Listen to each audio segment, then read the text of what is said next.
Vou só compartilhar a tela para eles poderem ver o que a gente está fazendo.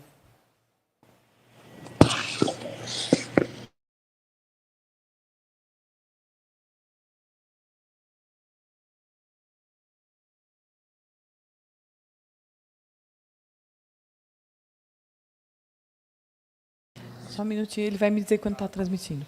Tá. Bom dia. Agradeço a todas as pessoas que vieram hoje novamente, no segundo dia do evento FGKD24. Eu sou a Gabriela Celani, diretora do CEUCI, e hoje nós vamos começar o dia com uma atividade que é muito importante para nós, que é o lançamento da rede de territórios do conhecimento de quarta geração. É uma rede de municípios que tem interesse ou já tem territórios de produção do conhecimento e que vão se unir com o apoio da universidade, das instituições relacionadas a parques tecnológicos, ambientes de inovação, e inspirados that are connected to technology parks, inspired by a network that already exists, which is the network of our healthy municipalities, and now we're creating a second one regarding knowledge territories. With us today, we have representatives from different cities and municipalities, and it is an honor to have with us the Secretary for the Planning Department of the City of Campinas, who will now say a few words. Good morning, everyone. Good morning, everyone who is with us here in the auditorium and also watching us on YouTube. First of all, I would like to say that it is a pleasure to be part of this panel that will launch this network that, in my opinion, is extremely important, not only for the city of Campinas, but to all cities that might feel interested in participating in this network that will definitely support the businesses and the interactions between the different knowledge territories. Before I say my speech, I would like to greet my fellow panelists and everyone who is with us online. We have Mayor Dario Saad, who is with us online, the mayor of the city of Campinas. I would like to greet Gislaine Santos from the city of Itupeva, representing the mayor, Rogério Cavalinho. I would like to greet Mauri de Vilas Boas, which is the Executive Secretary for the Education Department in the city of São Paulo, representing Mayor Ricardo Nunes. Nelson Castel, the President of the Sorocaba Technology Park. Professor Jackson from the ETEC College in Campinas. And greet my fellow panelist, Marcela Pupin, which is Assistant Secretary for the Planning Department of Campinas, Gabriela Celani from CEUCI, Ana Maria Esperanto for the Network of Potentially Healthy Cities, Laura Monastelo from IASP, and Mariana Inglês, who is here representing the Paulistas Innovation Environment. Speaking on the network now, many cities are working to promote knowledge districts that will promote economic development based on knowledge by the bringing together of three agents: universities and research institutes, industries and companies, and the government. More recently, this term is being replaced by the broader concept called knowledge territories that include two other actors, society and the environment. Fourth generation knowledge districts. Knowledge territories emphasize the importance of participatory processes, engaging all possible stakeholders that are connected to the implementation of an innovation district, fostering a collaborative and inclusive environment. Sustainability is essential for the governance of the territories, making sure that knowledge and innovation happens in a responsible and sustainable way. The city of Campinas made the initiative to organize this network for a few reasons. First, the partnership between institutions, universities, and companies allow us to share knowledge on the topic. This network can also strengthen the management and technical skills of all the cities that are part of the network. And finally, this concept of network aims to foster collaboration for the development of the knowledge territories. So this is the idea that we are sharing with you and all the different municipalities that are watching us, so we can create a network that will strengthen all the cities searching for knowledge, searching for funds, searching for investments. So that is the idea that we are launching today.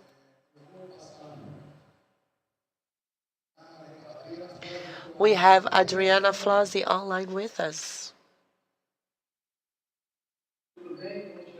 Good morning. Adriana, since you've joined us, I've ended my speech.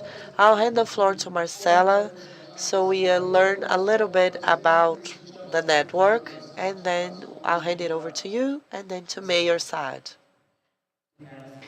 Thank you, Secretary, and good morning. This is a special day for us. We are in an important event to start discussing this territory, a knowledge territory. A territory that will be a driving force for all the cities that join us in the network. And why do we call this a network? We call this a dialogue between municipalities so we can exchange experience and develop a future that will create not only the ability of looking at the past when we had isolated districts with a limited potential in their industrial development, but that today can become a true knowledge territory. So we can produce information, research, knowledge, an area that can give to Brazil, and not only our state, or even in international events, other countries as well. This search for knowledge and the better development for the region. In a moment when experiences will solidify actions that are potentially translated into policymaking. So today, a seed. Once the cities understand the contribution that they can make when we think about research and outcomes, we can really see the results of this network coming. So we have discussions on the future, the discussion regarding bids, discussion taking place in the international arena, but especially in the state of São Paulo. Let's focus on the launch of this new network and establish already the working meetings for this year, because in the future we will certainly have the creation coming from this territory so we can collectively address these big challenges. We are launching the network today. We're still going to schedule posterior working meetings, and we will, of course, create a structure to help with the governance of the territory. Thank you, Marcela. I'll hand the floor to Adriana, who is online with us. Good morning, Adriana. Good morning once again. Good morning to Mayor Mário Saad, Secretary Marcelo, Secretary Carolina, who I know is also with us. It is a great pleasure to be here in such an important day to discuss knowledge territories, officially launching this network. And it is very important for us to do this action, especially in a year where we celebrate 250 years of existence. This is an important milestone for the city of Campinas, a city that have always developed based on knowledge due to the presence of our universities. So it is a great pleasure for us as the municipality of Campinas and as Secretary of Development to be part of this and to be able to contribute so this initiative can grow. Good luck to all of us, and I'm certain this will be a great success. Thank you, Adriana. Now I'll hand the floor to the Mayor of Campinas, Mr. Dario Saad. Good morning, ladies and gentlemen. I would like to greet Gabriela Celani from CEUCI, or the Center for Studies in Urbanization for Growth and Innovation from the State University of Campinas. I would like to greet Marcelo and the team who is at the auditorium representing the municipality and supporting the initiative from the university. I would like to greet Ana Maria Esperanto from the Network of Potentially Healthy Municipalities. I also would like to greet Laura Monasterio from IASP. I would like to greet the president of the Technological Park from the city of Sorocaba, Maldis Vilas Boas from the Education Secretary of the city of São Paulo, the representative from the city of Itupeba, Professor Jacob from FATEC, Adriana Flosi, Carolina Baracá. I also would like to thank you all for the opportunity of being with us, and thank you for the initiative that was made. In my opinion, it is extremely important to launch this network of cities and the fourth generation knowledge territory. It is important for us to define these territories and districts with the ability of driving the knowledge production and research in our technology innovation sector, but it is important for this district to ensure the sustainable development of cities. So it's important to bring environmental sustainability to the knowledge territories,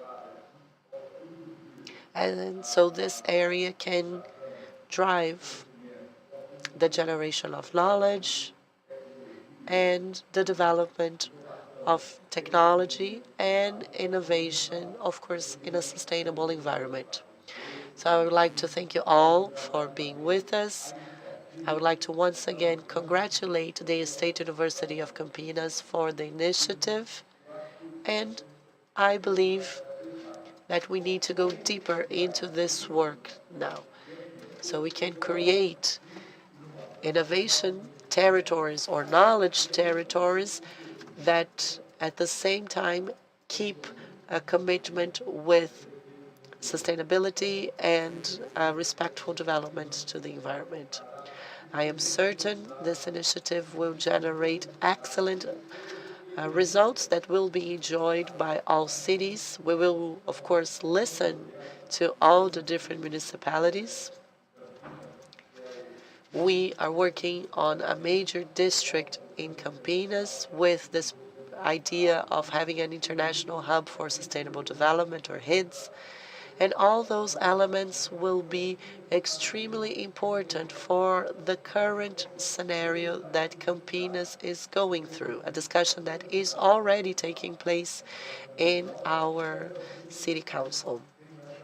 So this will be certainly a very important initiative for all the cities, and I'm certain that for the city of Campinas, having this discussion at the same time, this discussion is currently being addressed by our city council, will be an essential so we can advance this project inside our council.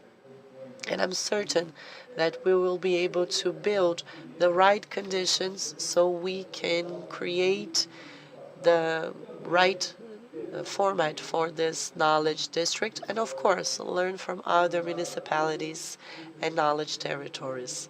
Thank you very much, and I'm certain the results will be outstanding. Thank you, Mr. Dario Saad. So after hearing from the Mayor of Campinas, we would like to now officially declare the launch of the network of fourth generation knowledge territories.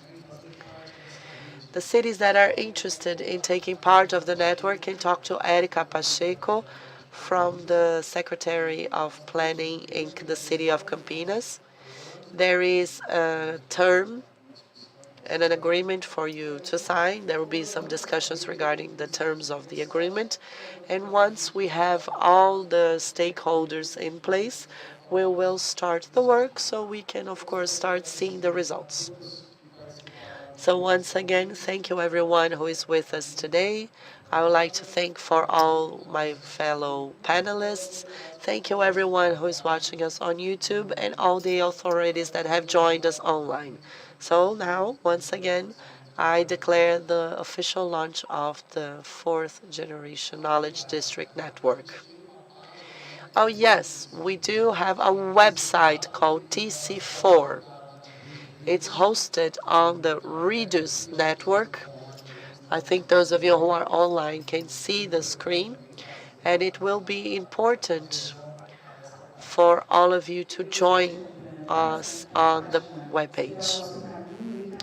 This webpage will be the main channel for sharing technical information and all the material relative to the initiative. So we launched this webpage on the Reduce system, so you can all participate bringing more information and materials. Universities, researchers will all be able to contribute on the page. So this is really an effort for bringing more transparency so we can all access the material relative to the work. Once again, I would like to thank the cities of Itupeva, Sorocaba, São Paulo. I think we have the city of Valinhos. And this is just the beginning. We have an email, smpdu.gab@campinas.sp.gov.br, so you can contact us via email declaring your interest to participate on the network, so we can start building this important effort of innovation. Thank you very much. Thank you, and now officially end the launch.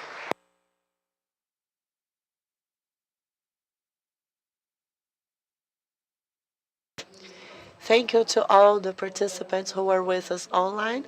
Now we are going to close, and I would like to invite you to please stay with us on YouTube. This event is being streamed on YouTube, and you can access the link through our official website. I'll actually send the link to you on the chat so you can access our YouTube stream and watch the remaining of our activities online. I'll send you the link. And we are closing this Google Meet call.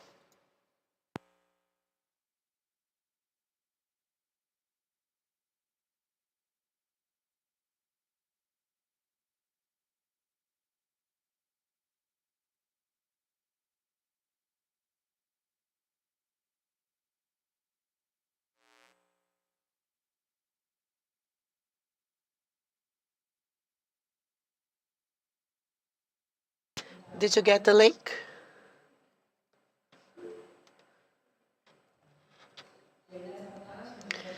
So on the landing page, you can find the links for our live stream.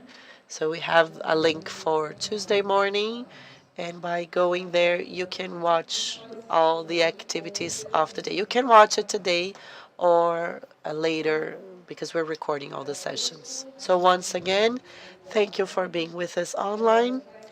And now we are closing the session so we can continue with our agenda. Goodbye.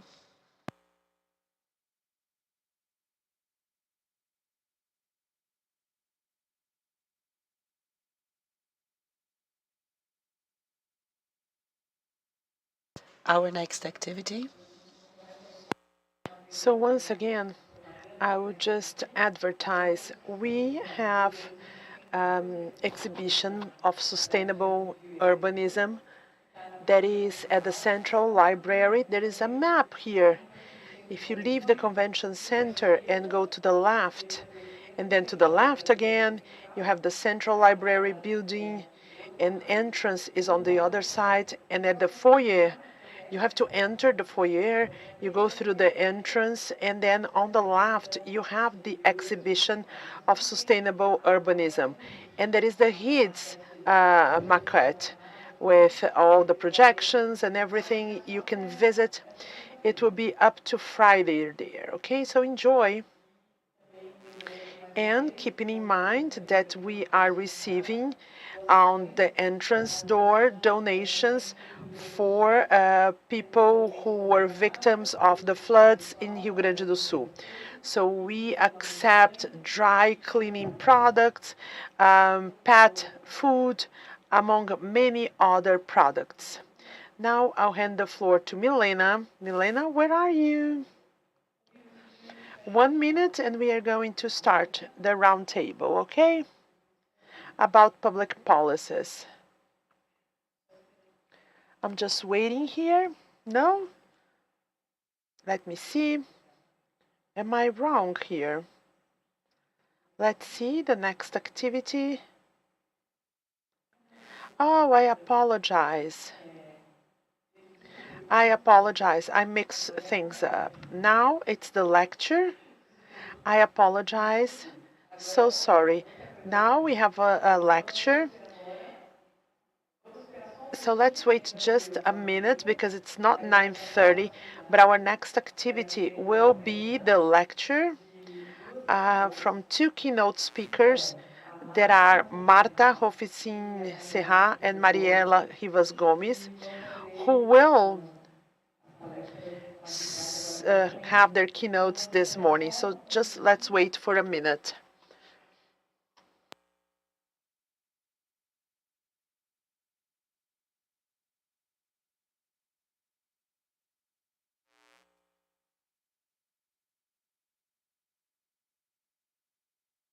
We may start 9:30.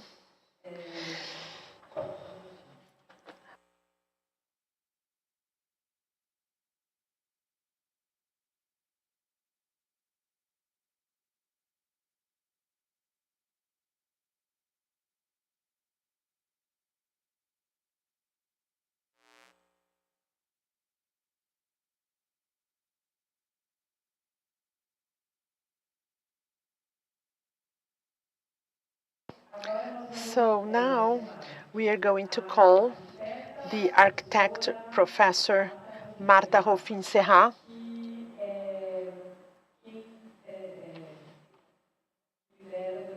And she's the leader of health, the territories of Baxen-Combe. And she created a startup that is called Healthy Startups. Healthy Cities, sorry. And this is her CV. There is a summary on the website of our event, so I'm not going to read it all. So, Marta Rofin, the floor is yours. Later, we are going to have Mariela, so I will call Mariela in a second. Thank you, Marta, for your presence.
Good morning, everyone. Love to, but I cannot, so I will make my presentation in English. I hope it's okay for everyone. But I can understand a little bit of Portuguese, so if there are questions, I guess I can answer you. So yeah, thank you so much to the organization. Thank you so much for inviting me, and thank you for giving this space to talk about health in a conference about innovation and about technological campus and about knowledge districts. No? I think health is something to consider. As Gabriela was saying, I'm a partner and founder of this Healthy Cities startup. This is a startup within the framework of BACS, which is an innovation consultancy with presence in 5 countries in Europe. And we, as a Healthy Cities, as a startup, we deal with the whole relationship with urban planning, urban development, and health, whatever that means. No? So we have some projects more focused on research and guidelines, some other projects more focused on practice, urban planning, urban design, healthy urban strategies. Yeah, and we work for a range of public entities mostly. So why healthy cities? Why we need to talk also about health when we talk about urban planning and urban development? Maybe some of you already know, but studies say that almost 75% of our health is outside the health system. So our health depends mainly on the space and the environment in which we develop our lives. So you planners, you architects, geographers, engineers, you should know that the environments that you plan, that you manage, that you design, that you build, all this has an impact, has an influence on lifestyle, on the way we move, the human relations, the air we breathe, and the state of mind, our mindset, of course. So our environment actually shapes our well-being. And this is actually health. No? The World Health Organization always said that health is not only the absence of disease, but is the complete state of physical, mental, and social well-being. So when we talk about health, we are not talking about diseases, we are actually talking about living this life full and plenty of well-being. So there is a lot of evidence about how our environment affects our health in many different ways, many from our heads of different angles. But we should also understand that when we talk about healthy cities, it's not this hygienist paradigm like in the 19th century, not to avoid the spread of diseases. We are not there. We, in Europe, for example, almost 90% of our deaths are due to non-communicable diseases, which is like cardiovascular diseases, respiratory, cancer, diabetes. And this worldwide, it's not 90%, but it's almost 70%. And in all these diseases, our lifestyle has a huge impact. So we can avoid those diseases by improving our physical activity, improving our biodiversity, reducing the noise pollution, improving air quality, and so on. So when we talk about health, healthy lifestyle, healthy cities, we talk about all of this, not only avoiding the spread of diseases, but improving this general health. Of course, health is a very broad topic and needs to be tackled from many, many different disciplines and perspectives, but from food, culture, economy, education, of course, but from the urban environment perspective, there are a lot of things that has an impact on health. The housing, the quality of housing, the materials, but also the quality and the distribution of public spaces, the mobility and the green areas. Where are the green areas? Is it easy to access? How is the vegetation and the uses? So actually, urban planning can create health. If we are aware of this relationship, we have this power to create health. And yeah, I don't know for you, but maybe this is something quite new. No? When I studied architecture, when I studied urban planning, nobody told me that actually what we were planning, what we were designing has this huge impact.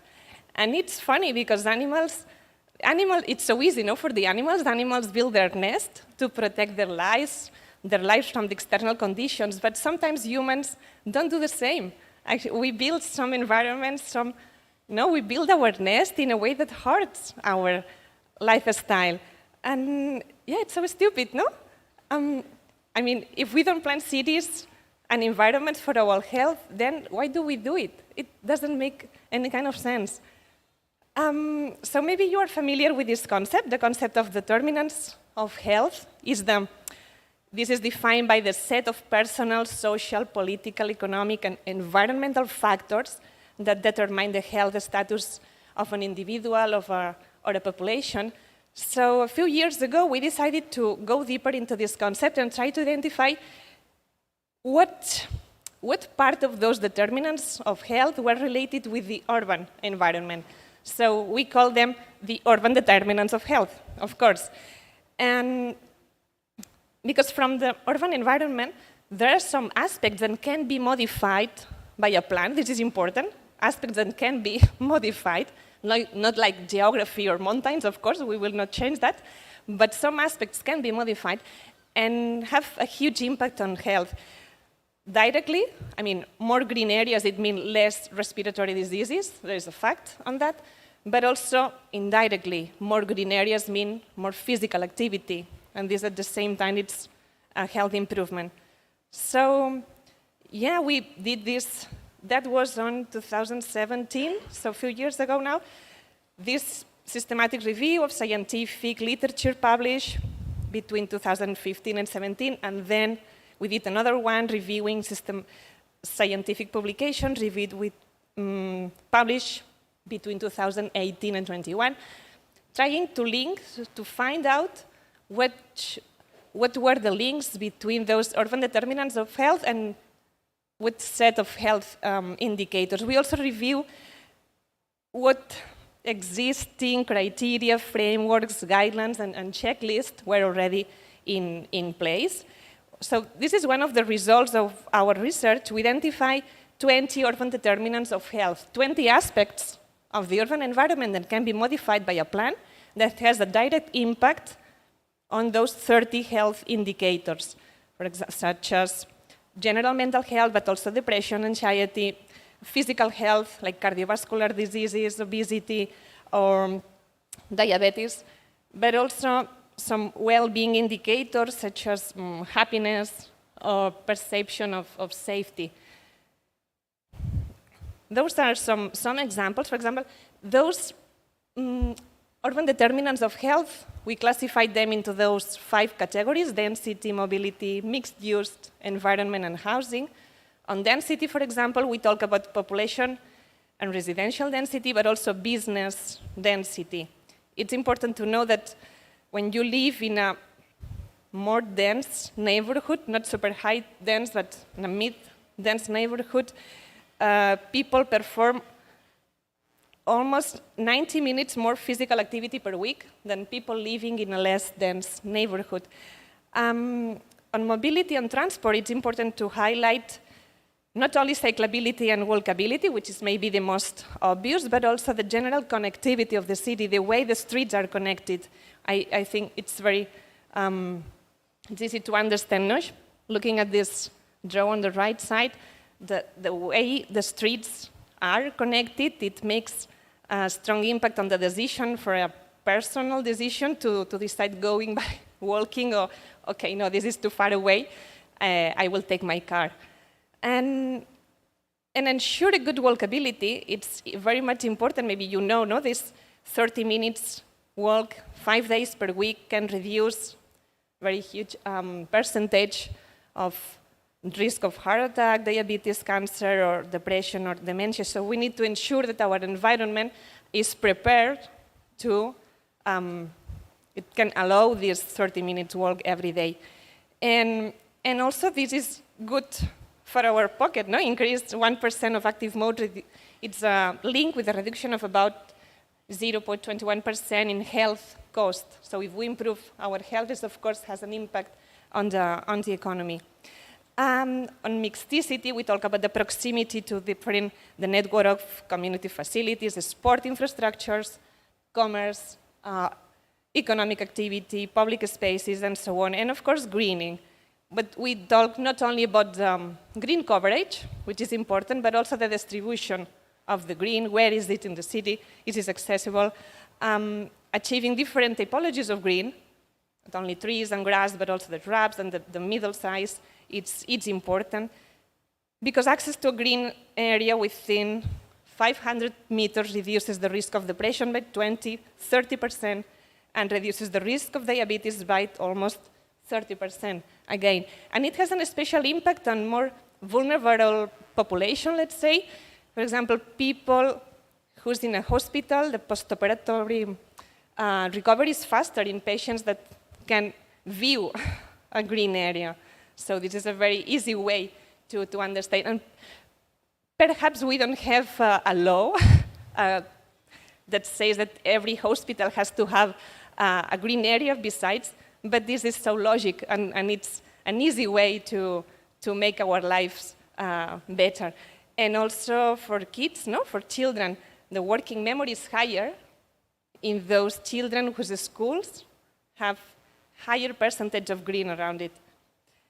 And finally, we have everything related with housing and energy, the quality of housing, materials, ventilation, and the energy efficiency measures.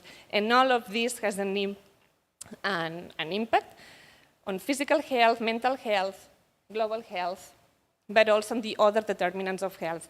So with all this in mind, we decided to make it easy for practitioners to put in place, because sometimes we realize that there is a gap between what we know and what we do. And we try to reduce this gap. We have this knowledge, we have this evidence, so let's do it, no? Let's try to implement. And so we designed the Healthy City Generator tool after analyze the data on 61 healthy planning tools, finding out what they focus on, how they were made, and what happens once they have been published, because sometimes there are some nice tools, but then after it's published, nobody cares about it, and it doesn't work anymore. We realized that there are some nice tools, but that requires a lot of data, so it may be possible for big cities to access this data, but not for mid and small cities. And some other tools were very much focused on specific topics and were not useful for planning in general. So our idea was to design this new tool to link urban planning and health, with the idea that if you have an urban planning, it should be easy for a practitioner to understand which is the potential impact on different health indicators, and also the other way around. When you have to work in a specific neighborhood, in a specific city, understand what's the health status of this population and try to tailor your plan as much as possible to the health needs of the population. This is the tool, it's free, it's available, it's online, healthy-cities.com. You have these two entry points from planning, from health. These are some screenshots of the tool. From the health entry point, you can select the health priorities in your area, and the tool suggests which urban determinants are more relevant for you, and then also suggests some ideas, some criteria, and some indicators to evaluate. This is a screenshot from the planning entry point, where when you have a plan, you can analyze, you can assess the different actions of your plan and see what's the impact on the different urban determinants of health, so you can have a preview and an assessment of the expected impact on the different health indicators. So we are proud to say that we received last year 2 awards for this tool, the best research paper during the Healthy Cities Design International Congress, and also as the best initiative with social and health impact. And now, at the moment, we are working on an improvement of this tool. We are adding the economic valuation of this. If we improve our environment, if this improvement has an impact on health, of course, this means that we are saving money on the health system. So we have been doing a research together with the University of Lisbon, and now we are working on the digitalization of the results to add the new module on the tool to calculate the economic impact. Well, this is maybe, I don't have time to go into it, but we can have a chat if someone is interested. we'll look at how much countries are spending in different health diseases, and also at the same time, to what extent those diseases are related with the environment. So we are making the algorithm, and there were some mock-ups of the new interface of the new tool, where the tool will also show to the user the savings, euros per person per year, and the total savings. I'm sorry, it's not in reales brasileiros, but you have the result in euros.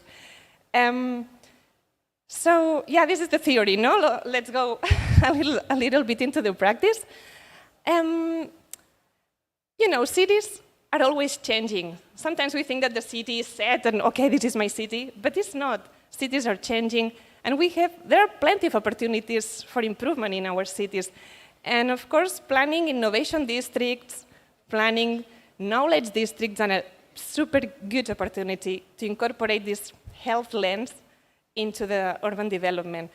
So it can be actually an example on how the economic growth can be hand by hand with well-being and improved health.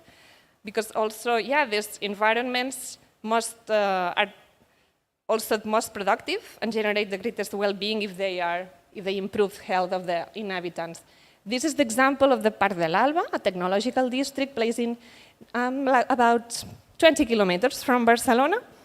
There is a synchrotron and particle accelerator, maybe not as good as yours, but it's 400 hectares, more or less. This is in between the Natural Park of Collserola, the University Autònoma de Catalunya, and between two cities, Sant Cugat and Cerdanyola. So it's placed it's a new development. And the main goals for this development were to attract innovative companies around the synchrotron, but also build a new residential neighborhood with almost 0.5% of social housing besides the Cerdanyola city, and protect the biodiversity, considering the high value of the nature in this area. Well, there are some numbers about the Parc de l'Alba, about this development. Almost 0.5%, almost 50% of the area is devoted to green areas, to zonas verdes. So in this case, we analyzed, that was in 2019, almost 5 years ago. So we identified the different actions, the different strategies within the Parc de l'Alba development plan, tried to identify what was the impact on health. That was 5 years ago, so we didn't have the tool as it is right now, but we had the methodology and we had some of the studies already in place. Just a very brief overview of the proposals of the plan. This is in a very strategic location between Collserola, which is a natural park, and Sant Llorenç del Munt. So we understood that the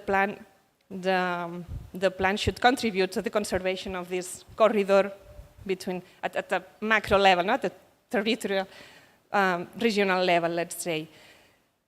Another important issue, which was main of the conversations during the citizen engagement process, was this redevelopment of land occupied by former polluting activities. So there was some landfill, and we wanted to recover those areas as the green areas for recreation spaces. Also the ecological restoration of water houses, support agriculture. So the park decided to spend part of the revenue of the urban development to support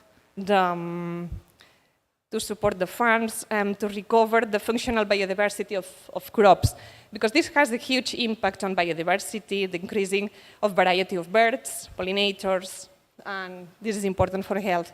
And also, besides the urban plan development document, we also drafted this guide to promote the green infrastructure into the buildings of the Parc de l'Alba.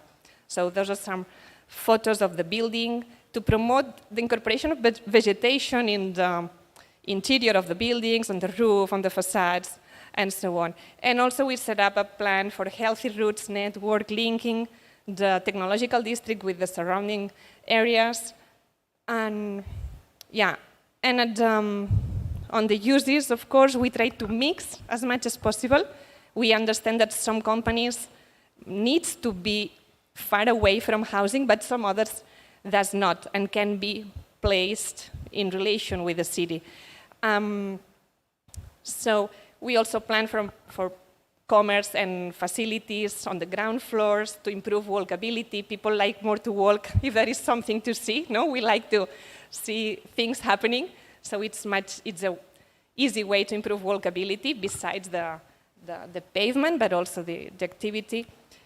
And yeah, and a network of itineraries between the urban area and the green infrastructure.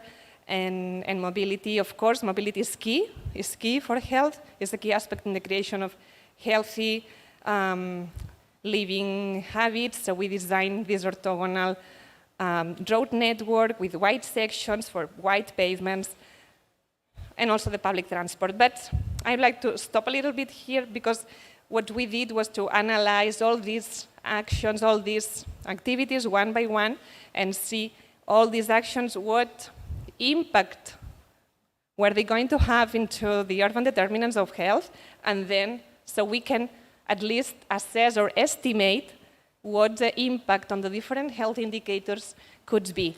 It's important to show, so yeah, this is the impact of the Parc de l'Alba development plan into the health indicators. Maybe it's not so much, but I think it's important, it's a big step forward to explain a plan not only in terms of hectares, investment, no, buildings, square meters. Explain a plan also in terms of health. Also understand that what we plan has an impact. Even if you did like this and you don't want to see, okay, maybe you don't want to see, but the impact is there. And so it's much better to understand and show and make the most of it. So at least we know that the Plan de l'Alba has an impact, highest impact on physical activity, on sedentary behavior, which is not the same. Physical activity is how many minutes per day you do physical activity, no? You move around, and sedentary behavior is how many hours per day you are sit. So if you spend 8 hours per day in front of your screen, then you need to increase, maybe then you need more than 30 minutes of physical activity to compensate, no? So it's not the same. We also added some indicators to assess this impact on the time. So we took some data, and the idea is to measure those indicators into 3 years, 5 years, 10 years to follow, well, some conclusions, but maybe I think it is too much. And this is another nice example, and this is a very different one. This is in Barcelona. This is the example of Besòs 22+ project. This is Barcelona. There is the Mediterranean Sea below and the mountains of Collserola above. Barcelona, we have the sea, the mountains, and we have 2 rivers. So we have those natural boundaries, no? And this, the economic district of Besòs 22+, it was there. That's the north of the city, actually, because the map is short. That was outside the city a few years ago, but then the city grew, and now it's completely surrounded by the neighborhoods. This is 154 hectares. At the moment, it's urban industry. What's urban industry? We define urban industry as those transformation, physical materials, and support activities that can take place within the city. And it's important to understand that the city, it's good for the city to keep those activities within the city. They are very much compatible with housing, and not all the industrial activity needs to be outside the city. It's important to keep the place for them in relation with the neighborhoods, to see what the city can aportar to the industry, to understand how and what the industry can give to the city.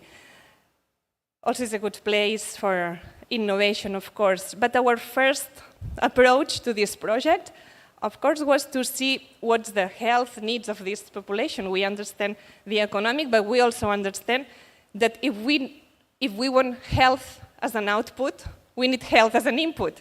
It doesn't make sense to plan for health without having this first approach to health.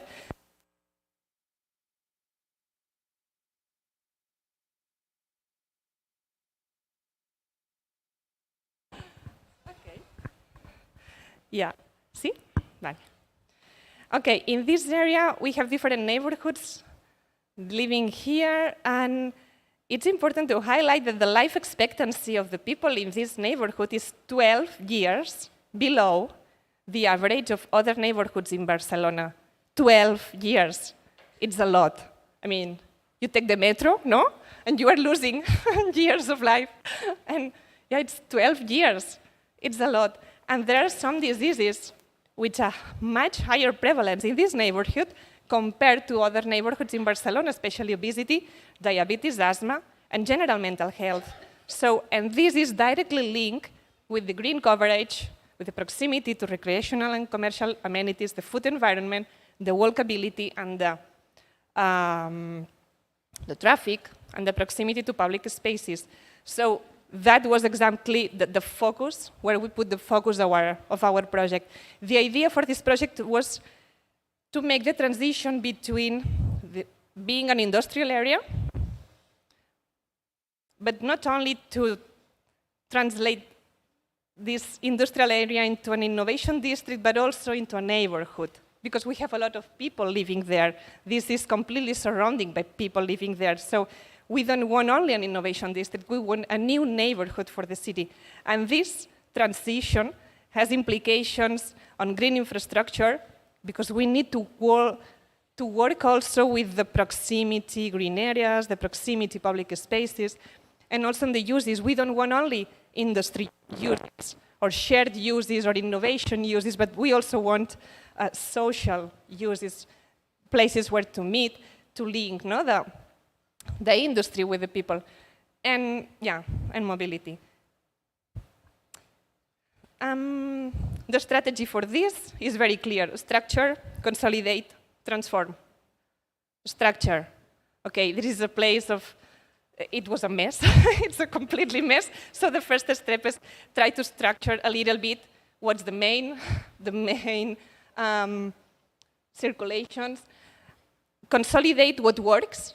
Identify what's working, what's already in place, that it's good. So let's try to identify and consolidate, and then transform what is not working. In terms of a structure, the structure is quite clear. From east to west, we define this green axis, and also new bridges on the river linking with Santa Coloma, and on the north-south axes are more focused on the activity axis, because are the axes that are linking the different industry fabric or neighborhoods that exist. And also we created some, in the transition with the housing, we set some places for service activities and innovation facilities. I think this is quite a visual way to understand why we need to connect. The connectivity was an issue here. You can see, no, there is the network of streets all around the city, but in this area there is a completely lack of connectivity. This is at the same scale, comparing the connectivity of the Besòs with the connectivity of l'Eixample, which is another neighborhood in Barcelona, the squares, and the connectivity in the city center of Barcelona, no? a lot of streets. So here the connectivity, it has more it doesn't have a human scale. It was industrial scale, so it means it translates into low human interaction. This connectivity was more thought for dynamics of freight transport. So we propose new streets, of course, the more human scale, trying to link with the different neighborhoods. And also this is also quite visual. Maybe you are aware about the plan for the green access in Barcelona, which is a plan to transform several cities, several streets of the city into green access. And you see on the left map that the area of Besòs was completely forgotten of this plan, of this green access plan. There was nothing there. Even the big plan for Barcelona forgot about that area. So our strategy was try to continue the strategy, make this area also part of the city. On green infrastructure, before I was talking about consider the three different scales. Now we want to transition from industry to innovation, to neighborhood, this means different scales. Maybe for industry, the green infrastructure can sit at metropolitan scale. When you talk about innovation, the green infrastructure, the scale for the green infrastructure is the city scale. But then when you also want to be a neighborhood, the scale for green infrastructure is the neighborhood scale, no? Try to solve this deficit of greening.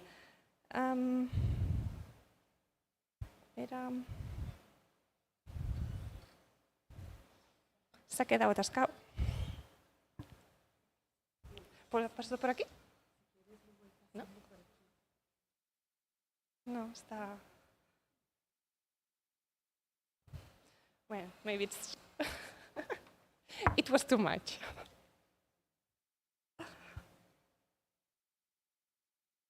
Oh. Oh.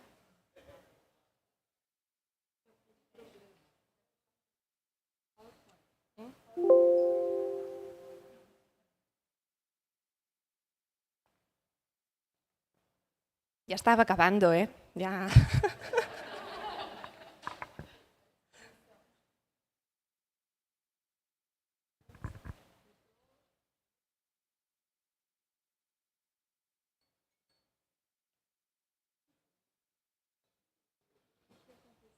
Y si no, abreslo en PDF. Igual es más fácil en PDF. ¿No? Pues ábrelo aquí en PDF y ya está.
Hay algo que no le gusta.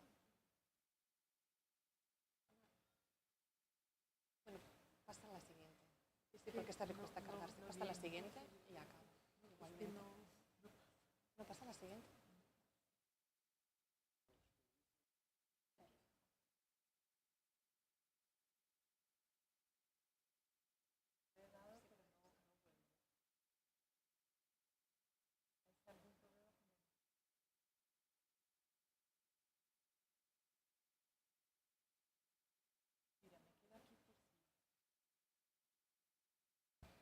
Okay, there is some problems with the last slides with the Bezos project, but well, that was it.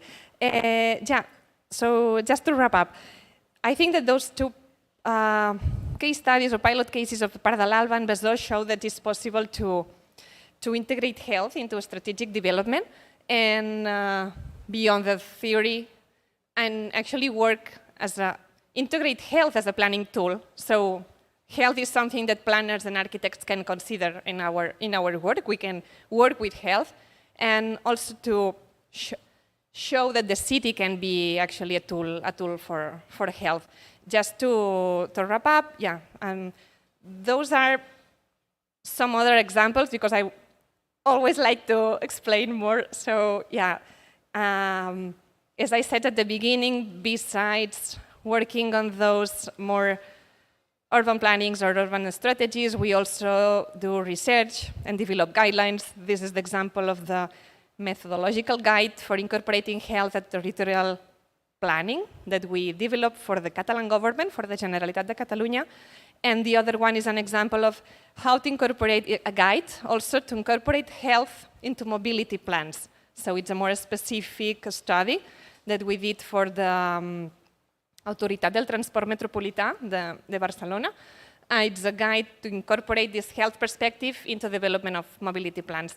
The other, next one, some other examples of health impact assessment not related with innovation districts, but more on the neighborhood scale, just to show that considering health may also allow you to, in this case, for example, in the Wirral, the Seacombe River Corridor, which is a project in the UK, the United Kingdom, very close to Liverpool. They were working on a redevelopment by the sea, and they asked us to make the health impact assessment of 3 different options of the plan to compare which one was better in terms of health.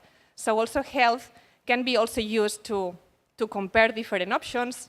It's add another layer of information, no? in our decision-making process. And the other one in the Biopol Barcelona, it's okay.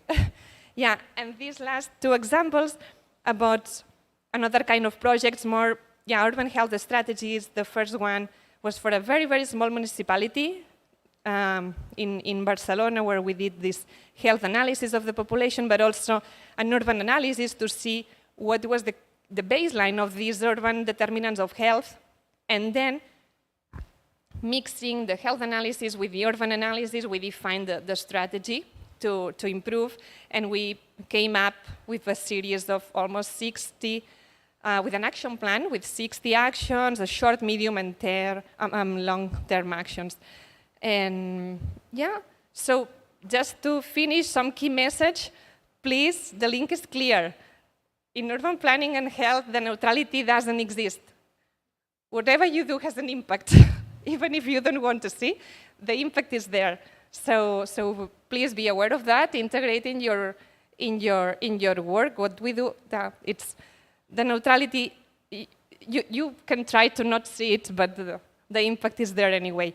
So, and we have a lot of information, we have a lot of research projects, we have a lot of knowledge, we know a lot.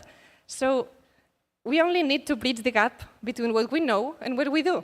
It sounds easy, it's not that easy, but I think it's where we should put the focus, because the city can actually be a tool for health. We are working now on several projects on city prescribing programs, green prescribing, using the city as a place to, instead of receiving a pill and receive a walk on the park, some social interaction, because we have, as a planners, to make the healthy option the easiest option. And that's what people need. We are lazy, no? We always choose the easy option. So let's try to make the easiest, the healthiest. And I think that's it. Thank you so much. Muito obrigada. And that's it. Thank you.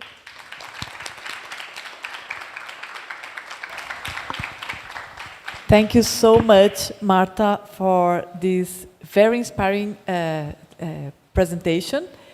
And I'm sure that this could definitely be posted on the network of municipalities that have knowledge districts, because your Healthy Cities generator can be a very important tool, both for the cities in general, but especially in our case that we're looking at knowledge territory. So thank you so much, and also for the examples of application. This is perfect for our conference. Thank you so much. So,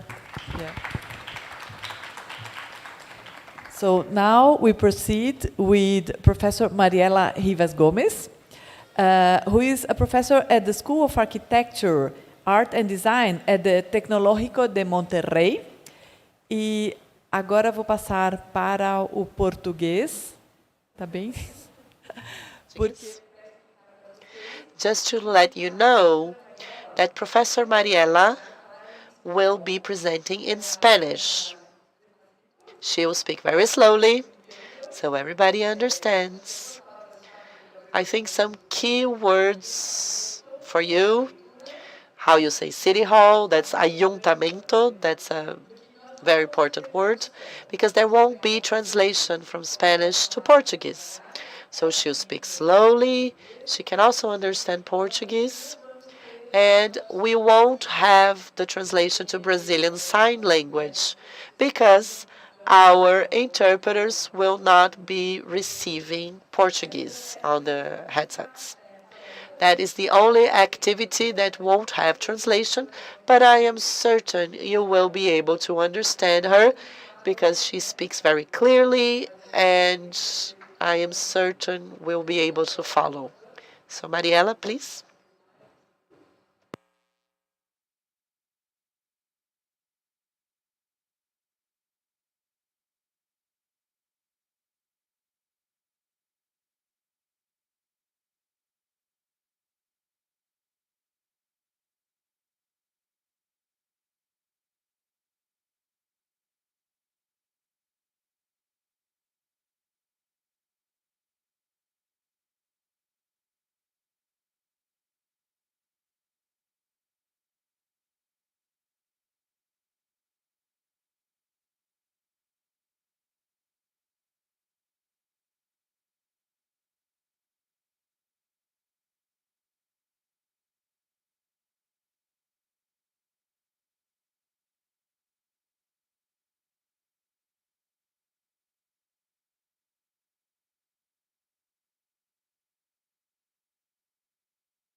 Desculpa, é que eu achei que estava na pasta. Não sabia. Yes. Então, Más chico. Es una historia más. Una historia más. Sí, pero ponlo. No. Porque se ve tan grande. espera, un momento. Exacto. ¿Cuánto Perfecto. por ciento? No, un poquito más grande. Ahí. Perfecto. ¿Quieres que te lo vaya pasando o lo vas a pasar tú? Yo lo puedo Entonces, pasar. ¿dónde pero- prefieres? Porque te puedo poner, ¿Esto es mío? Sí, este es tuyo, te lo acabo de poner, está limpio. Mira, si te lo, con el mouse ya tienes suficiente. Con el ratón, esto es para pasar la presentación, pero no creo que te vaya a funcionar. Mejor que uses el ratón.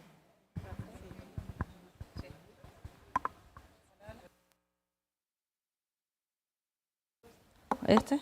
¿Suena? Sí. Hola. I can speak English after 2 caipirinhas, I promise, but I prefer speaking Spanish, okay? Hola, muchas gracias a los organizadores por esta oportunidad de compartir experiencias, prácticas, teoría. Creo que entre la práctica y la teoría podemos generar justamente conocimiento. Traigo la experiencia de Monterrey, México. El nombre de nuestra experiencia es la iniciativa de Distrito TEC. ¿Cómo nos definimos?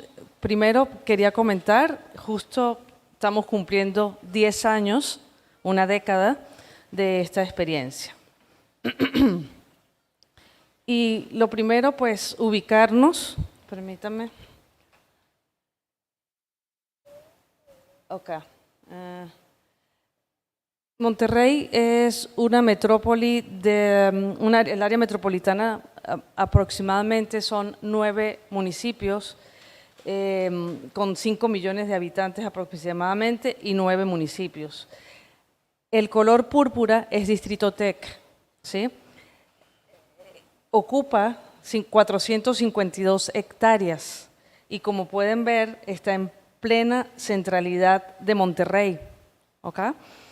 El color verde es otro distrito que se llama Campana Altamira, es like favela, es una gran favela en el centro de Monterrey y es nuestro gran vecino. Esta que ven acá es el arroyo seco y acá tenemos un río, el único río vivo de Monterrey que se llama La Silla. Monterrey está al noreste de México. La importancia de la localización es la proximidad al centro de Monterrey. Este es el centro de Monterrey. ¿Ok? Muy bien. Bueno, muchas veces un video habla más que 1000 o 1.000.000 de palabras. Voy a pasar un video, pero antes quiero decir qué somos. Somos una comunidad urbana, somos un distrito del conocimiento, somos un clúster de innovación dentro de ese gran territorio urbano. Permítanme, vamos a ver si se va a escuchar. Uy, esto empezó a andar acá. Sí, sí. There is this saying that if you want to have a great city, well, start a university and wait 200 years. Tec de Monterrey was born as an institution from society, and we see a commitment with society. Monterrey es una ciudad importante en México, le llaman la capital industrial. El crecimiento y la forma en que había tenido esta ciudad durante muchos años hacía que pues, retos como el de seguridad, como el de movilidad, como el de la calidad del aire, nos exigiera tener una forma de desarrollo diferente. Años 2009, 2012 más o menos, donde incrementó muchísimo la inseguridad en la ciudad y en la zona del TEC había mucha inseguridad. Entonces, poco a poco te diría que hasta los espacios públicos se fueron desertificando. La gente ya no andaba en las calles porque era inseguro y te daba miedo estar en la calle. Entonces, esto fue un periodo muy difícil para la ciudad. Los años de violencia en Monterrey, México, dado el narcotráfico. There was this big tragedy with 2 of our students coming out of campus and being killed in a crossfire. And that was a very tragic moment for the institution, obviously for the city, and it required that we think different about our position within the city. Well, what should we do? Should we think about moving our campus to a different location? Or should we think about, no, let's stay here, but if we do that, that will come with a commitment of transformation, not of the campus, but rather of the surrounding areas. Let's work with our community, with our neighbors, with the city, with the government to become a more dense, more compact place where we can solve many of the common issues of our life. And through that neighborhood vision, we're able to put all of those together and creating a vision for the Distrito TEC. We are aiming for a social transformation. Infrastructure has this ability to shape us, but we also can shape the infrastructure. Because our cities have been growing horizontally and sprawling, Distrito TEC is advocating for a compact city and a dense space. The streets are normally just seen as a space just for cars. We are reclaiming the streets for people and getting art and getting community programs and parks and gathering spaces and the future that we want. privilegiemos espacios amplios para poder tener una movilidad diferente al automóvil, que se pueda trasladar la gente de forma peatonal. Esto bajan las emisiones de contaminantes de los carros porque se utilizan menos. Tenemos mayores áreas de absorción en las áreas verdes que se conforman y que se dan a la ciudadanía para que haya espacios más dignos y de inclusión. Entonces aquí yo tenía 30 años viviendo y me di cuenta cuando empezamos a ver todo esto que realmente yo no conocía a mis vecinos. Entonces yo me pregunté cómo es posible que si estamos viviendo tanto tiempo, estemos tan poco integrados. Entonces esa fue mi motivación, unir a la comunidad, integrar a la comunidad. I keep saying that if the tech hadn't decided to take that risk, that leadership position, we may be still waiting for somebody to come to solve our problems. Many of these issues we're facing, a lot of cities in the world face. We need to put the best of our talents to move forward and to create an example that it can be done not only in Mexico, not only in Monterrey, but in the world.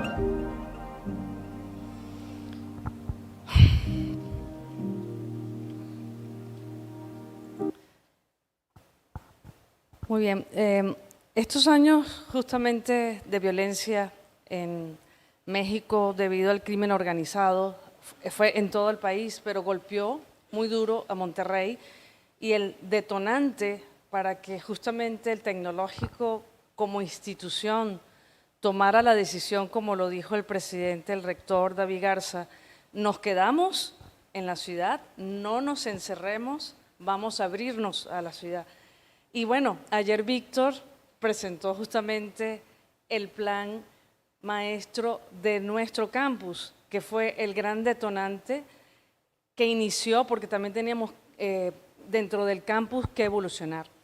Y a partir de ese momento se genera pues una serie de cambios que ahora voy a relatar. Hace unos años escribí, cuando estaba en la Universidad Simón Bolívar en Venezuela, que la ciudad es un conjunto de olores, de vivencias, de olores, de conflictos, pero también es alegría, es vibrante. Por algo vivimos en la ciudad y se sigue migrando hasta entre los países y en las ciudades. Entonces, en Monterrey decidimos desde el campus quedarnos, adaptarnos y justamente evolucionar, y esto es lo que les quiero relatar, ¿no? Entonces hay un primer paso, una primera fase, que fue la creación, justamente la nueva visión del campus con el plan maestro del campus, y el anuncio en el año 2014. Para ello también se crea una oficina de equipo de profesionales dentro del equipo del TEC, que se llama Distrito TEC también, ¿no? Profesionales que a la par que se está desarrollando el plan de Sasaki, que ayer presentaron, se desarrolla un plan urbano, un urban plan, que por primera vez dentro de la ciudad se genera a nivel de distritos. Esto no existía. Fue el primero que se genera, el de Distrito TEC. Entonces se convierte en norma, en ley. Se definen los límites del distrito y pueden ver acá justamente, esta es parte del campus y entonces son 24 vecindarios que conforman el Distrito TEC y forma parte ya de la normativa. Esto tuvo un efecto dominó. Se genera entonces una propuesta para el vecino, gran vecino, la Ixfabela Campana Altamira, porque era nuestro gran vecino, y allí también se hace un programa urbano, que es esta experiencia. Fíjense que cuando digo la Ixfabela, ya me están entendiendo con esta foto, el TEC también tiene intervención en este territorio. Porque esto es importante. Les hablé del arroyo seco que bordea Distrito TEC, atraviesa Campana Altamira. Les hablé de este gran distrito, Campana Altamira, y de Distrito TEC. Porque no podemos entender la ciudad, los bordes, así como los países no deberían tener, existen los bordes, pero en la ciudad tú pasas de un municipio a otro y no hay una barrera. pasas de un distrito a otro y no hay una barrera, ¿no? Aunque haya distintas autoridades. Okay. Por supuesto, van a ver imágenes, parte de lo que fue el plan maestro, pero este dato, quiero decirles que al final van a tener un QR para poder descargar esta presentación porque está totalmente en línea y todas las imágenes tienen un link que para videos, fotos, galerías, noticias. Está todo absolutamente documentado para que puedan profundizar porque son 10 años, son muchas obras, muchos proyectos y no voy a tener manera de mostrar todo, pero van a poder hacer ustedes. Pero esto que ven acá es muy importante, son los censos de población y vivienda. En 2010, con la situación de violencia, pues la población del distrito y de Monterrey descendió. Para el 2020, si se dan cuenta acá, aumentó la población y el efecto tiene que ver justamente con la iniciativa del Distrito TEC. Lo dijo el rector en el video, el gran detonante fue que en manos del ejército mexicano murieron 2 estudiantes dentro del campus. Este evento nos marcó a México, al país, fue muy fuerte y de alguna manera no había otra cosa que hacer sino actuar, ¿no? Vemos entonces, voy a mostrar algunos hitos a lo interno del campus. La primera obra que se hizo fue la renovación de la rectoría, que es este edificio. Luego hay varias obras a lo interno que ayer también fue mostradas por Víctor. Acá voy a decir que las obras que se dieron a lo interno, de alguna manera se pueden visualizar desde la ciudad, porque parte de la decisión es abrirse la ciudad, aunque es un campus privado, tienes que entrar con una credencial, pero todo se ve. Y esto es muy importante. Y todas las intervenciones, solamente para dar un ejemplo, si yo le abro a este enlace, van a poder ver el video, cómo se generó todo el proceso, ¿no? No lo voy a dejar, pero cada una de las están linkeadas y ven el antes y el después. El antes y el después. Un elemento muy importante que vi aquí también en Sao Paulo es, por ejemplo, el cableado, ¿no? Cómo se enreda el cableado de la electricidad, de la televisión, internet. Parte de lo que se está haciendo con las calles completas, no solamente es para la bicicleta, para los peatones, sino también liberar los cables que no solamente paisajísticamente son terribles, sino muy peligrosos también con huracanes, etcétera, ¿no?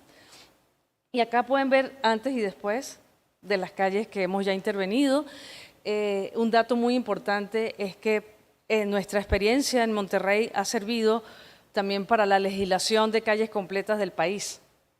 Ha sido ejemplo a nivel federal, a nivel nacional, ¿no? También la intervención, este vecino que en el video el doctor Piña comentaba, de los 24 vecindarios están organizados 14. También tenemos que decir que hay retos. Ayer finalizaba la compañera diciendo, hay retos, tenemos, no todo es excelente, tenemos problemas, tenemos conflictos, hay detractores también de la iniciativa por el tema probablemente gentrificación, pero que no es un tema que podemos solucionar nosotros, es un tema de legislación nacional, ¿no? Pero digamos que la estampa es positiva, la big picture es positiva, ¿no? También entonces los parques en estos vecindarios con la intervención del gobierno.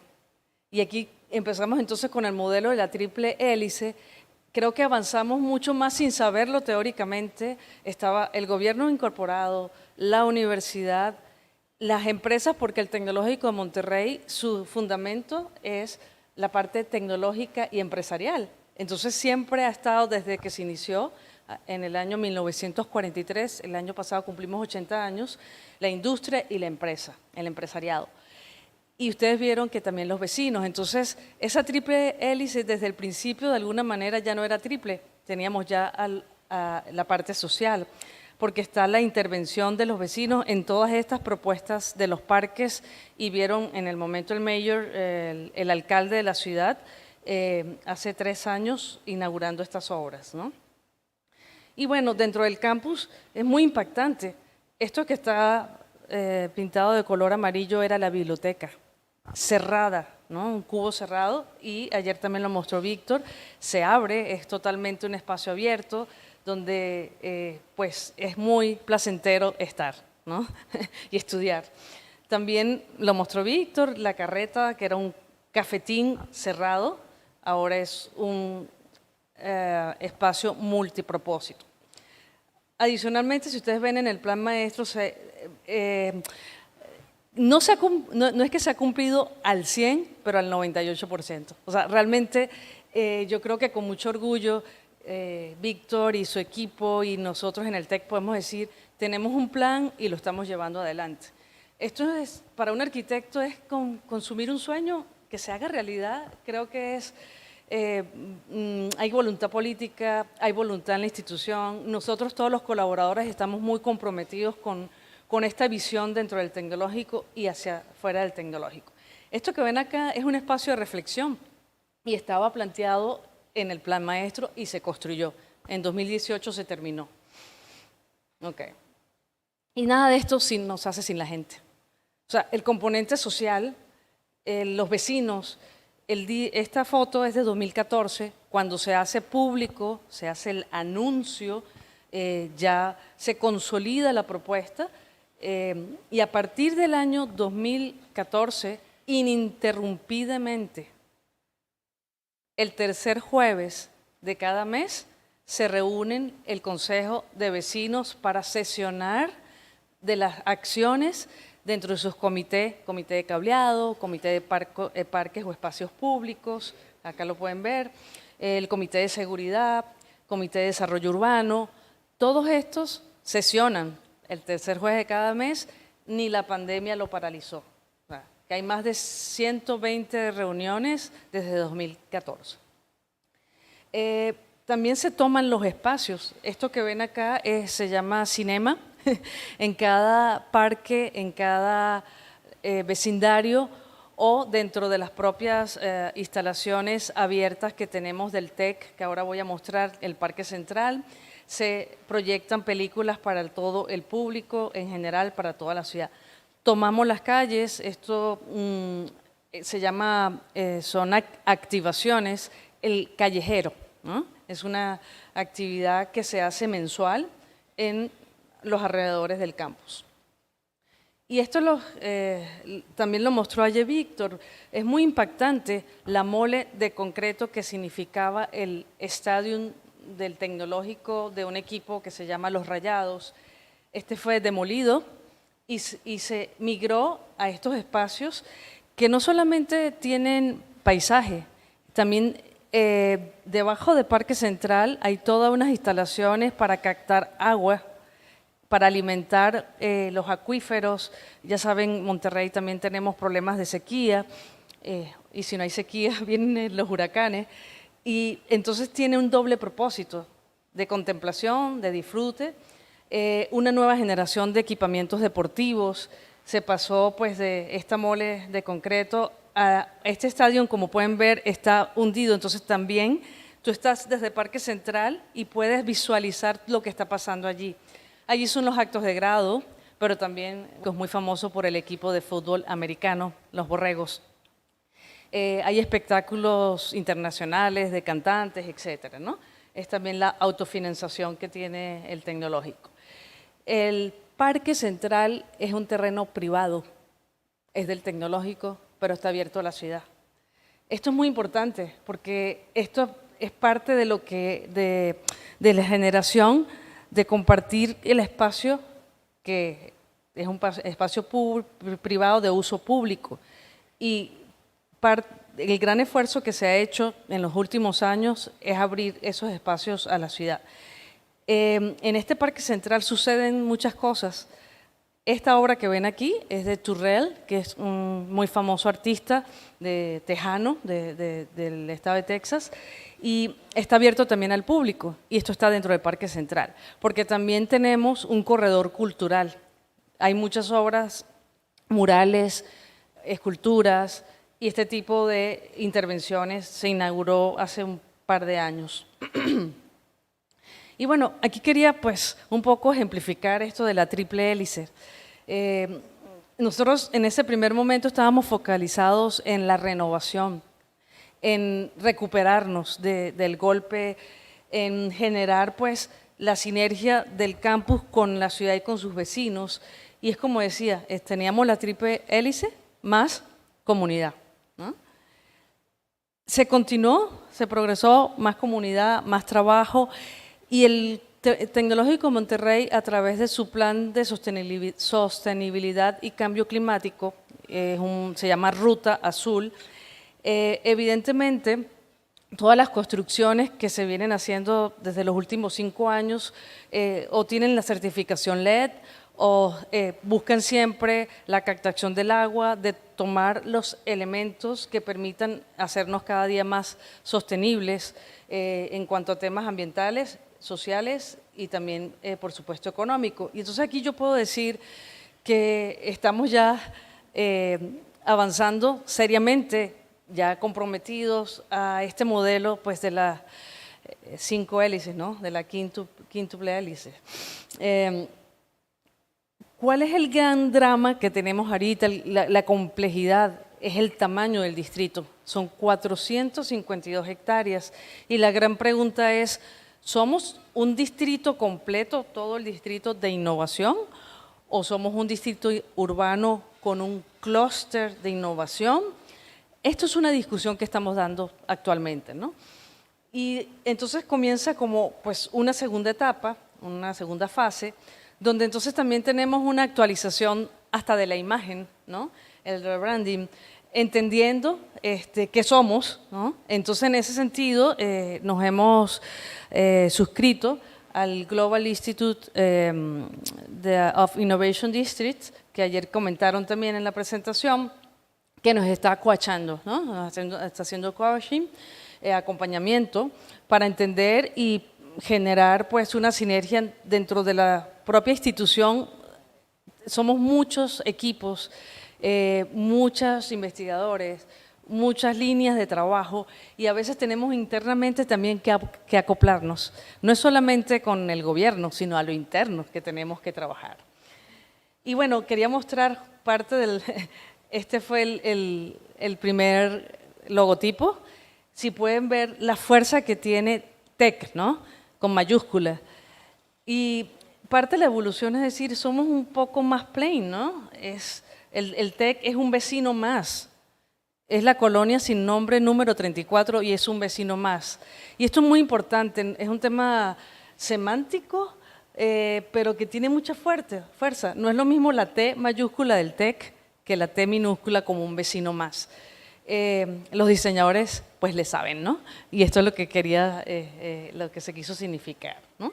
Y bueno, una comparativa, justamente dentro de los distritos, la comparación, fíjense el tamaño de nuestro distrito versus otros distritos. Y lo que decía, bueno, no existen finalmente bordes, además que el Tecnológico Monterrey tiene el campus principal, que es donde está Distrito Tech, pero tiene en el municipio San Pedro Garza García la Escuela de Gobierno y también los hospitales donde está la carrera de medicina, y se anunció este año que se va a hacer el campus médico en esa zona. Entonces tenemos como 3 campus.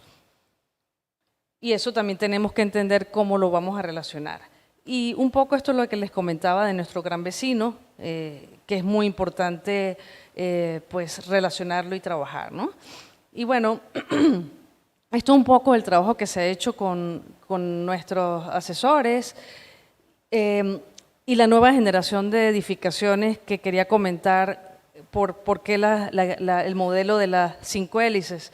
Porque seriamente, muy seriamente, el plan estratégico del tecnológico se ha planteado para el año 2040 emisión 0.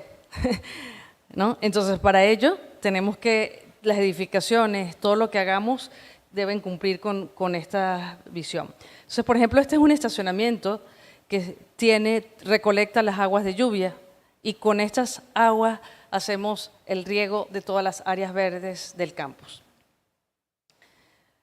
Y esa obra ya se terminó. Ayer mostró Víctor la foto, la evolución se inaugura este año, Expedition. Este va a ser el gran detonante del clúster de innovación. Hay un video, solamente muy rápidamente, no sé cómo voy con el tiempo.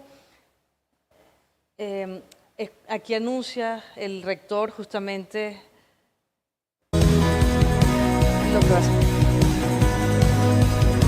lo que se viene.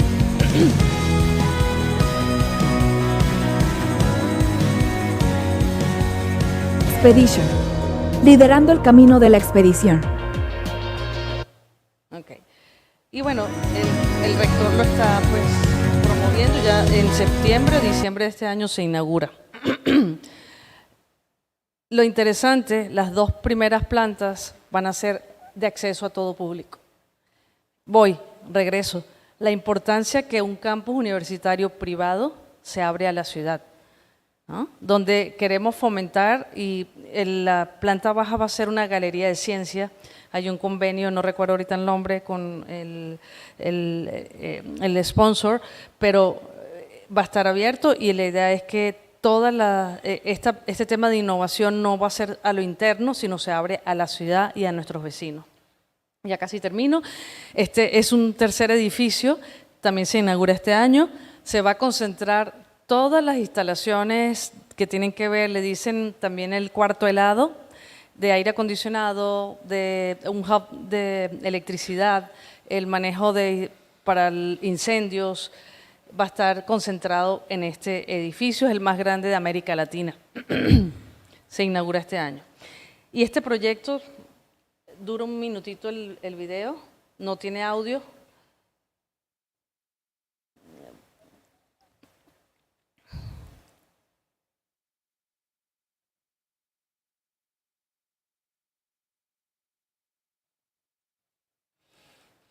Lo importante, esto fue un financiamiento de la Agencia de Estados Unidos para la Administración de Atmósfera y Océanos. El agua, lo que cae en el arroyo seco, estamos a 200 kilómetros de la frontera de Estados Unidos, pues llega al río Bravo, del río Bravo pasa al Atlántico, al Golfo de México.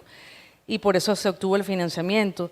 Y bordea el Distrito Tech y atraviesa Campana Altamira. Por eso la importancia de la localización que les mostré inicialmente y de trabajar estos temas ambientales. Entonces, pues el compromiso va más allá del campus definitivamente. Particularmente fui la primera project manager de este proyecto hace 3 años. Se sigue trabajando, pero estas son las condiciones actuales todavía. Es necesario la intervención pública, evidentemente. Lo que apareció ahí fue un castor, que es una especie en extinción. Está en medio de la ciudad. Vean la importancia de poder rescatar la renovación de los cuerpos de agua dentro de la ciudad. Y nosotros tenemos ese orden, ¿no? Forma parte también de los proyectos que estamos llevando adelante con una serie de instituciones. Y bueno, estas son, ya estoy finalizando, parte de la visión de cómo justamente los cambios que se han generado y la conectividad, el ir desplazando esas barreras y abriendo espacio público, las actividades en la calle, la conexión. Por eso uno de nuestros eslóganes es el poder de los encuentros. Distrito Tech llama justamente a esa conexión con la gente. Y esto que les decía es importantísimo. No hay esa división del espacio público y el privado, si se dan cuenta.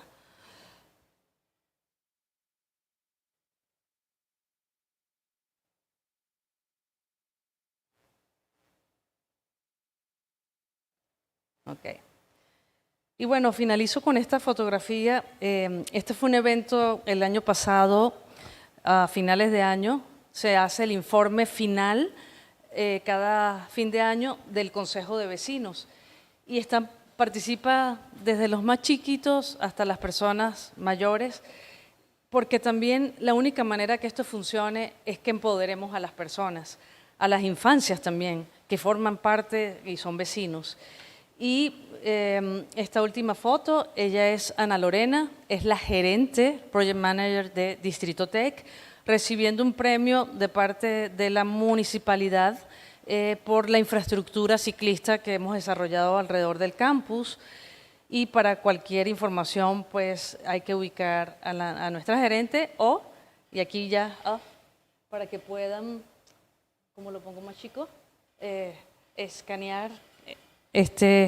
Aquí está la presentación. No sé si me di a entender, si hablé despacio, se comprendió. Muchas gracias, he finalizado. No, ese no, el grande.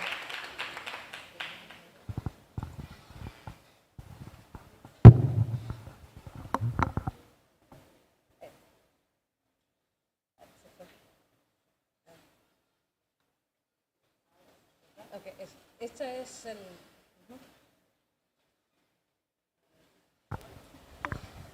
Thank you so much, Mariela. This was very inspiring, and also I see a lot of connections with Marta's lecture, and also with Victor's, as you mentioned him many times. So thank you so much. This is very inspiring, and also it shows something that is much closer to our reality in Brazil. So now I would like to, Sylvia's here already to help us out with the mic to pass it around. And Marta, and what is Marta? Yes, Marta, could you please come up to our table to start? We have some, like 20 minutes for questions and answers. And Marta, I think we can do it in English, right? We have two mics. Okay. No, I'm gonna leave it on. Okay. So now I'm sure that you guys have comments or questions. Yes, Flavia, please.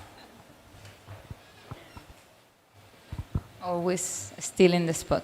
No, but I want to thank you all for this presentation, very inspired. I'm really amazed for all the work that you have done, and actually especially the Distrito Tech in Mexico, because in Latin America we have very few examples of such a campus and such a, to Inovación.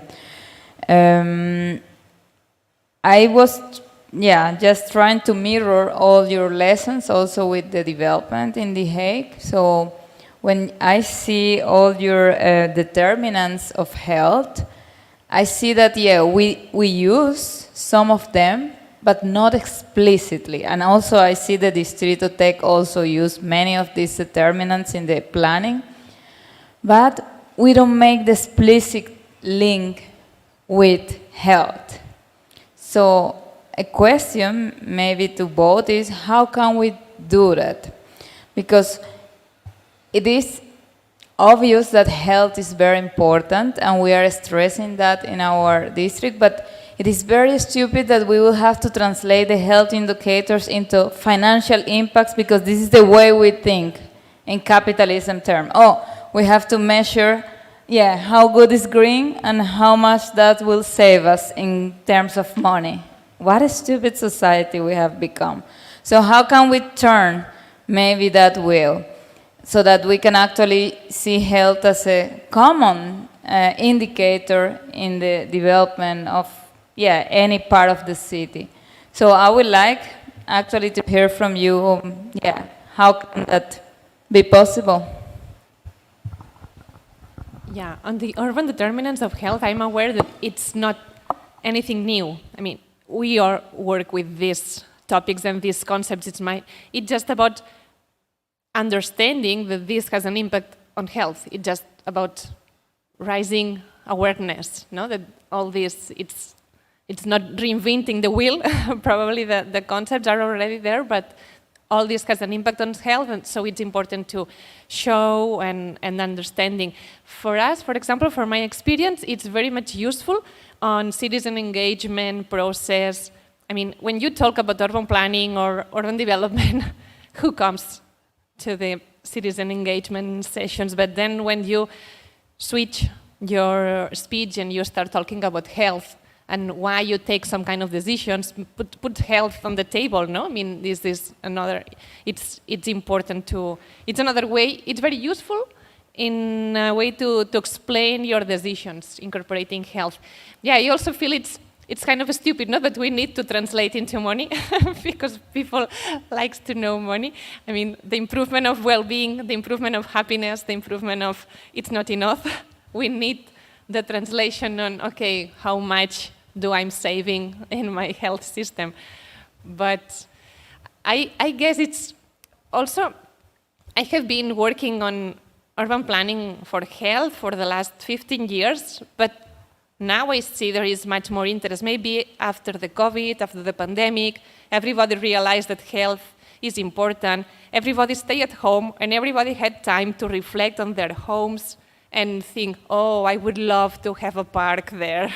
Oh, I would love to walk. And everybody is much more aware about the health and also the housing, no? The needs for some balconies or some outside spaces on their homes. Everybody is much more aware. And also another lesson from the COVID is that our health depends on the health of the others. No, we all need to stay at home to protect the others. So we live in an interconnected world, and health, of course, our health also depends. There are some obesogenic environments, some neighborhoods where everybody becomes obese, and if you live in that environment, you have more chances to become obese than if you live in some other environments. So start talking more about health. I think it's the way, but I don't have the solution. I mean, just reflections. Maybe I didn't answer your question, but it just some thoughts. Mariela?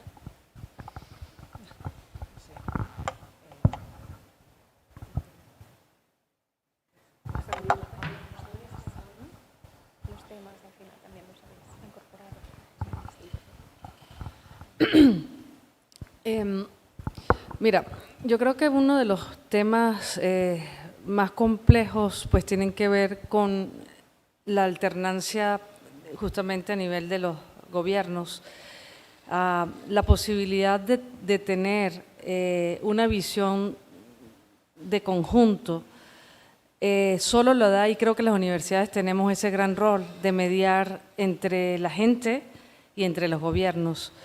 La posibilidad de trascender y que estas propuestas puedan estar por años va a estar en la gente y en la universidad, porque los gobiernos pasan, porque independientemente que haya voluntad política, la voluntad tiene que estar primero en la gente, y ese es un gran trabajo que debemos seguir fomentando. No sé si va con la pregunta exactamente de lo que estás planteando, pero sí es un mensaje que quiero dejar, porque ahorita mismo hay elecciones en México y muy probablemente va a haber otro alcalde, pero hace 3 años había otro alcalde y esta propuesta continúa. O sea, el Distrito Tech no para, ¿no? Y eso tiene que ver por justamente la voluntad de los propios vecinos y de la propia universidad.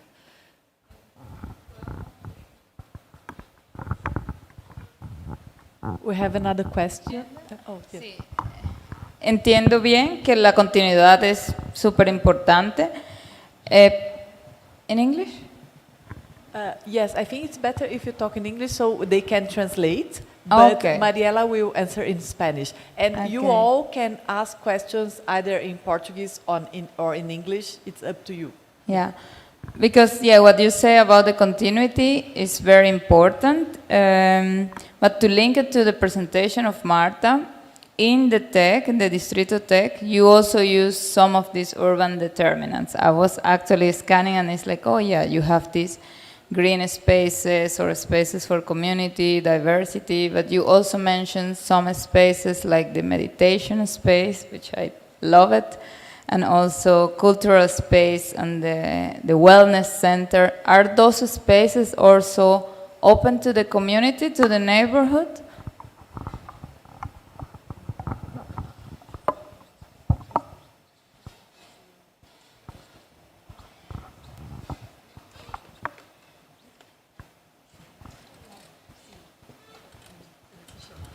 Oye, acuérdate que tengo mi problema auditivo, pero tú dices la relación con los vecinos.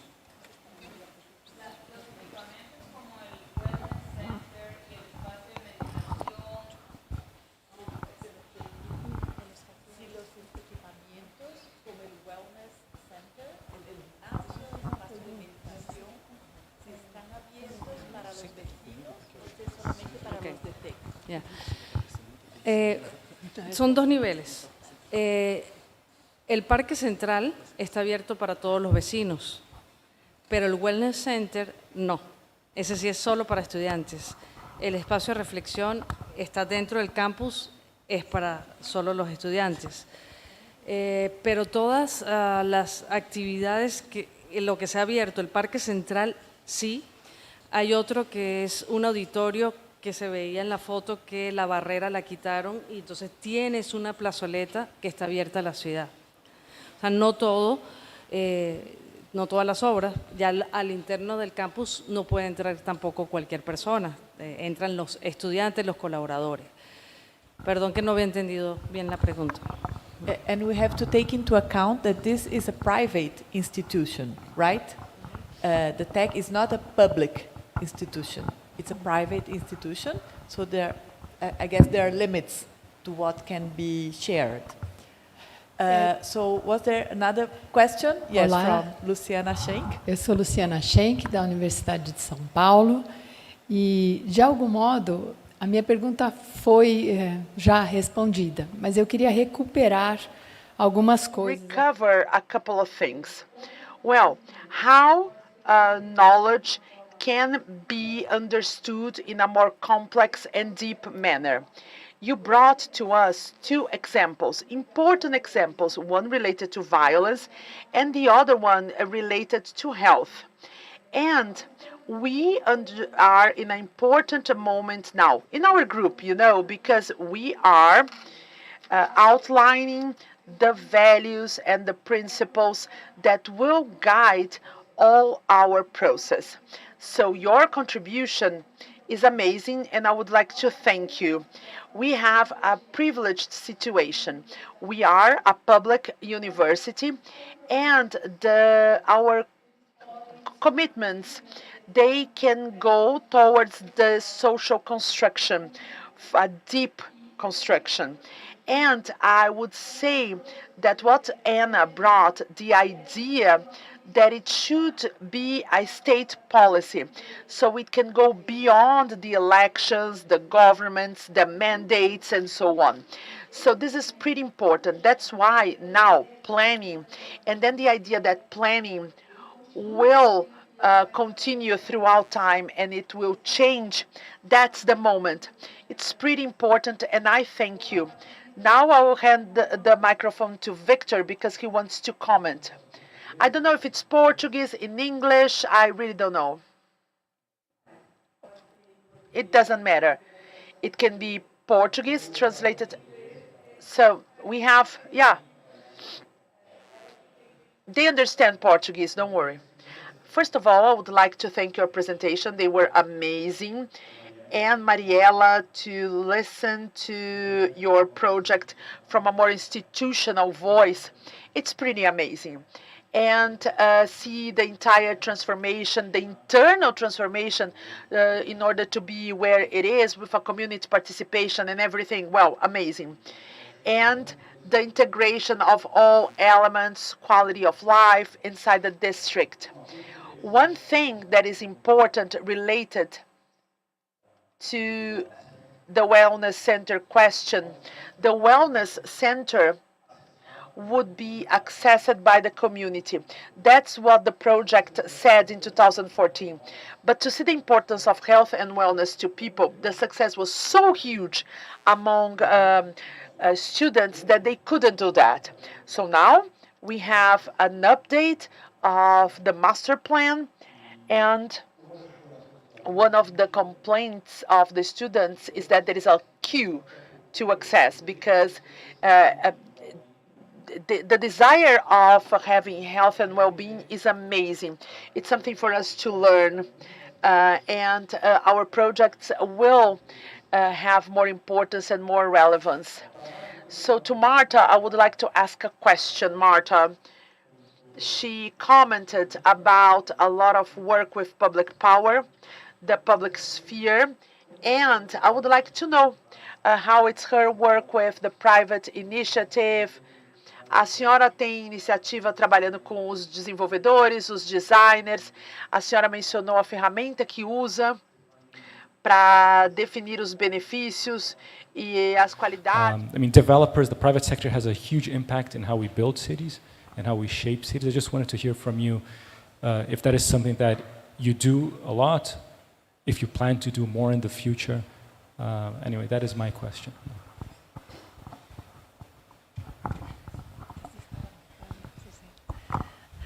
Yeah, we have been working with public entities, but also with designers. For example, in the case of the Wirral Council, we were contacted by the City Council, where we worked together with the planners. They had their office working on the plan, so we worked together and we incorporate the health assessment into their options. They have like several different options, and we assess in terms of health which pros and cons of the different alternatives.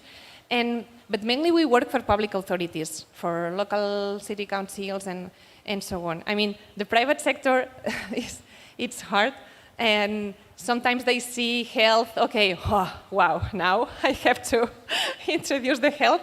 Oh no, this is another thing. And we used to say that this is not something, it's just another layer of knowledge. It's nothing else. It's not about make the urbanism do strange things. It's just about realizing that what you do has an impact. So it's, and in some other cases, people understand this very quickly. And this, okay, this is, oh, and this can help me to maybe tailor a little bit what I was already planning to improve in that way. And also what I think is very useful is incorporate this health assessment at the very beginning of the project development.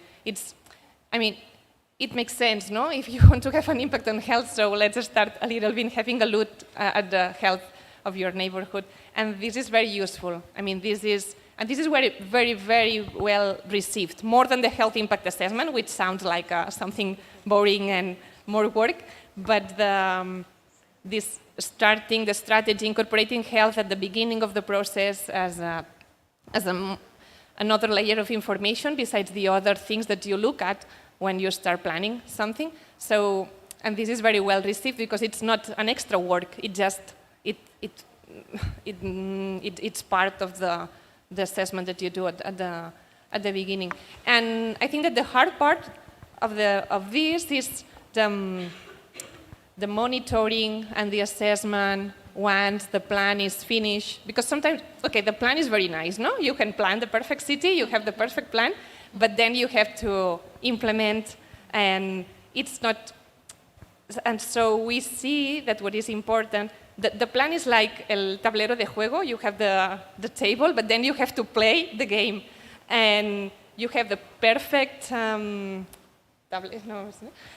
yeah, the game board. Yeah, the game board, but then you have to play the game. So you need some, also, to make the healthy cities a reality, you not only need the plan, but you also need some management instruments to promote the use of the space, to promote the signposting, to promote the use of the healthy routes, some activities to promote the use of the public spaces, to engage citizens, to create the sense of belonging and the sense of create some ownership also on the space. So, I mean, it's equally important to planning, but also then this healthy management. Not engage the citizens only for the plan, but engage the citizens in a more afterwards, not to keep it, to use. I mean, it's because sometimes we plan the perfect citizen engagement plan and we incorporate the citizens to design, for the design process, but then we forgot, we forget to keep counting on them over the years. I don't know if I answer your question, but we can chat. Okay.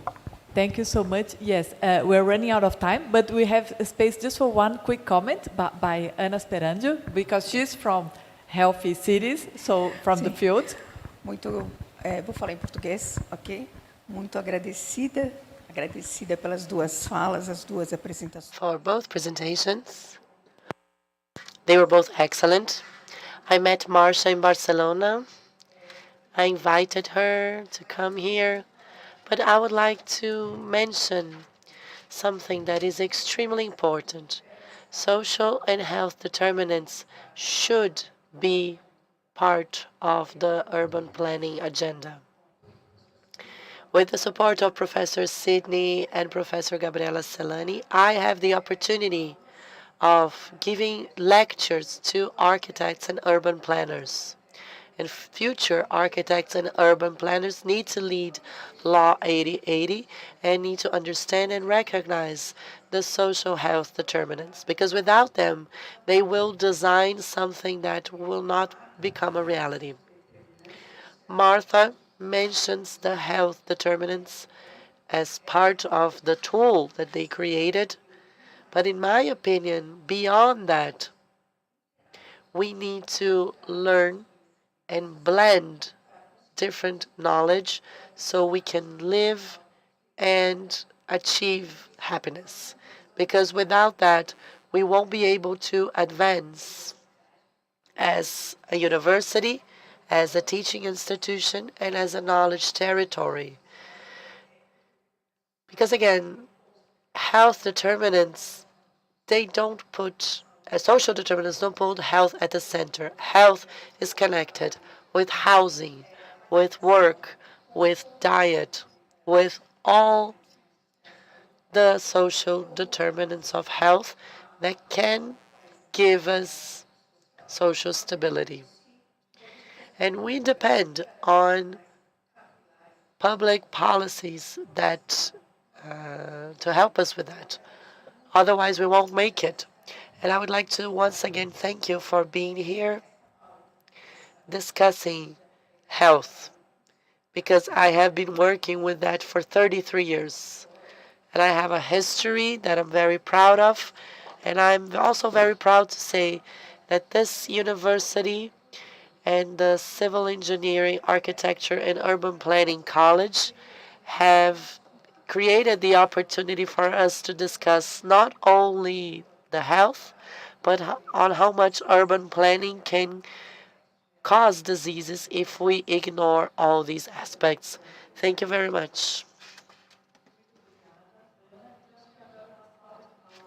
Thank you, Anna. And a round of applause to our speakers.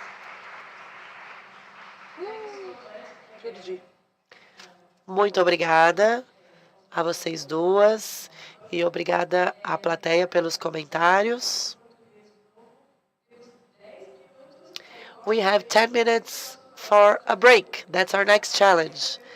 Having coffee in 10 minutes.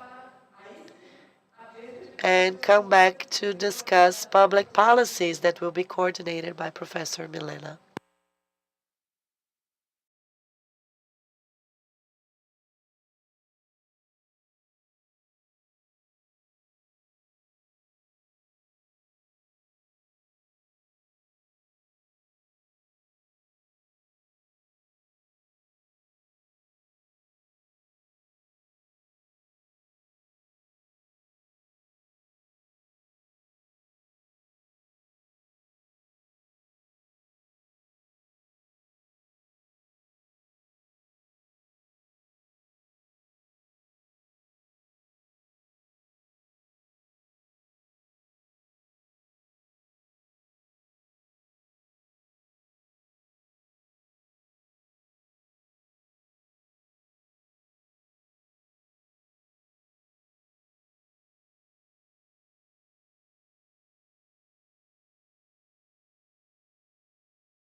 que vai tratar do tema Políticas Públicas, Desenvolvimento Urbano e Inovação. Para compor esta mesa, eu chamo, então, meus colegas, José Polici Neto, Thalita Botas, and Carolina Baracá Lazinho.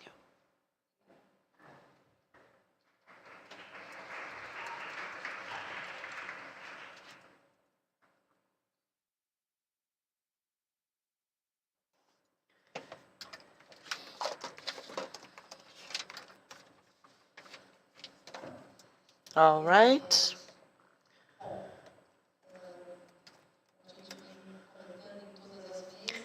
So like we have mentioned before, the CVs from all the speakers and guests are available at our website. But I just would like to highlight a few key elements from my fellow panelists so you can learn a little bit more about them. José Polici Neto is Subsecretary for Urban Development in the state of São Paulo. He is the leader of the Housing and Real Estate Group in INSPER. He coordinated the first marathon of development in the public sector and has been the author of very many important bills and laws in the state of São Paulo. Thalita Botas, Executive Secretary for Innovation and Technology in the city of Osasco. She has worked in different roles in the public sphere. Currently, she is the president of the board for the Agency of Technology Development and Innovation called Inovação. She also has a very long CV, but again, that's available on our website. And we have Carolina Baracá Lazinho, who is the Secretary of Urban Planning in the city of Campinas. She's an architect. She has a master's in environmental planning. And she has been very active on the discussions of urban planning in the city of Campinas. On behalf of the organizing committee, I would like to thank you for your time. They have been with us since the beginning of our day.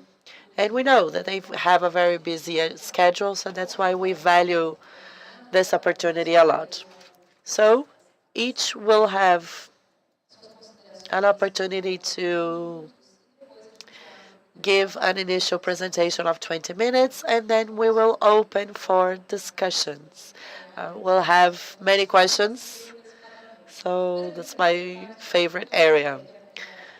All jokes aside, I would like to invite Paulus to start the session. I would like to greet you all. It is a pleasure to be part of something that includes two matters that are very relevant for us. First, what protects us and what feeds us. And that is exactly what we are going to do. I will give a little bit of historical context just so everyone understands why the state, after the approval of the federal law for cities, is once again discussing urban planning and why it has created a subsecretary for urban development. We have all learned about the Quintanilha process and how much that was connected to a dream of urban reform and cities as an environment of democratic production, not only of knowledge, but also an area for sharing wealth. The country hasn't been able to achieve neither of those. Urban spaces do not produce equality nor knowledge. Of course, once municipalities gained an opportunity to indeed work with autonomy in their urban regulation, cities started to play a leading role that before was done by federal legislation. Once you hand that over to municipalities, they can build their identity. But we never had the opportunity to ask if the 5,000 municipalities in Brazil was prepared for the task. And as a consequence, would have the possibility of creating cities that foster equality. That's what not happened. The municipalities did not receive more autonomy in the production of equality. The opposite actually happened. We couldn't offer this to more cities considering the new urban agenda that is in place not only in Brazil, but all over the world. Between the end of 2022 and the beginning of the new government in 2023, we developed an idea to recreate a new environment to replace that historical agency to support metropolitan areas in the state of São Paulo. The state of São Paulo over the past few years have lost many agencies and many spheres for discussions and evolution in the urban environment. So we no longer have Emplaza, we no longer have Fundap, CEPAM, an agency that pretty much helped all municipalities in the state to build their first legal framework on the matter, also no longer exists. So we would expect to have municipalities ready for this new urban logic. But since that wasn't the case, we need to restructure the idea of what should be offered to cities by the state. So we needed to identify the basic resources that a subsecretariat of urban development should have. So the key question here is, how do you believe the theme you're working on is related to the topics being discussed today? So starting from this new structure of the state that has a little bit more than 15 months of operation, we imagine some basic inputs and resources. First, we need to have a new cartography that is going to come from the ability for our secretariat to return to IGC. So that was the first work we did. We brought back IGC to our department, and the IGC started a very virtuous cycle in offering orthophotos for the 645 municipalities in the state.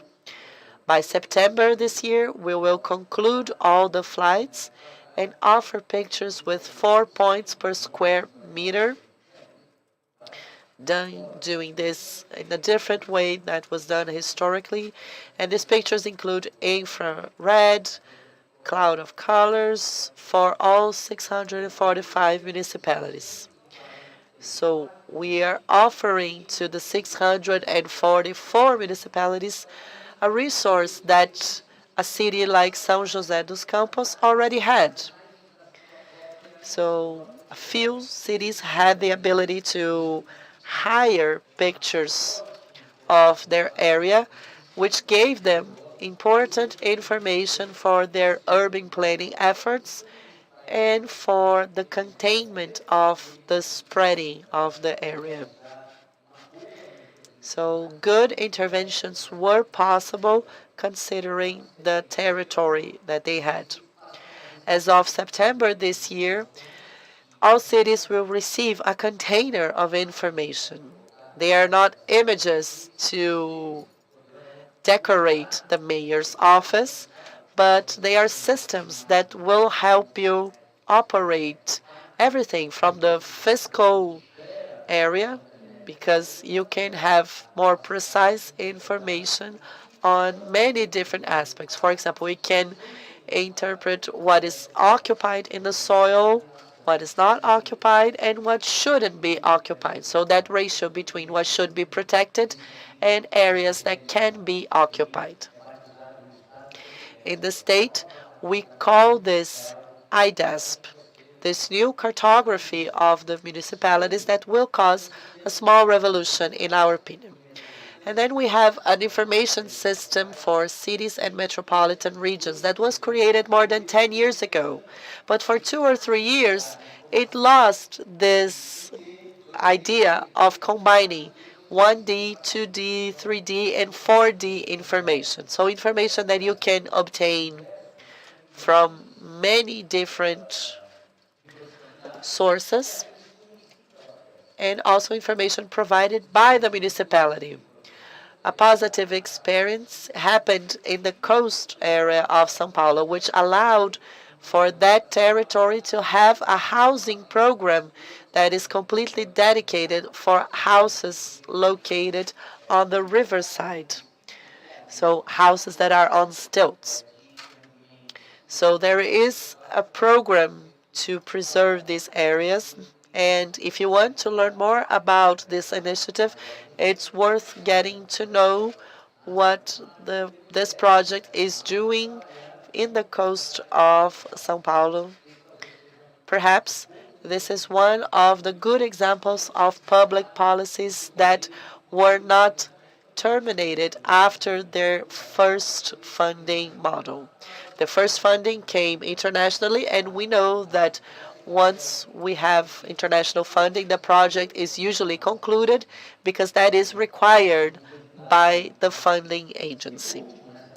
And in determining the necessary resources, because again, if I'm providing information for planning, I also need to provide information for control efforts. And that was mostly driven by what happened with the rains in the north coast of the state.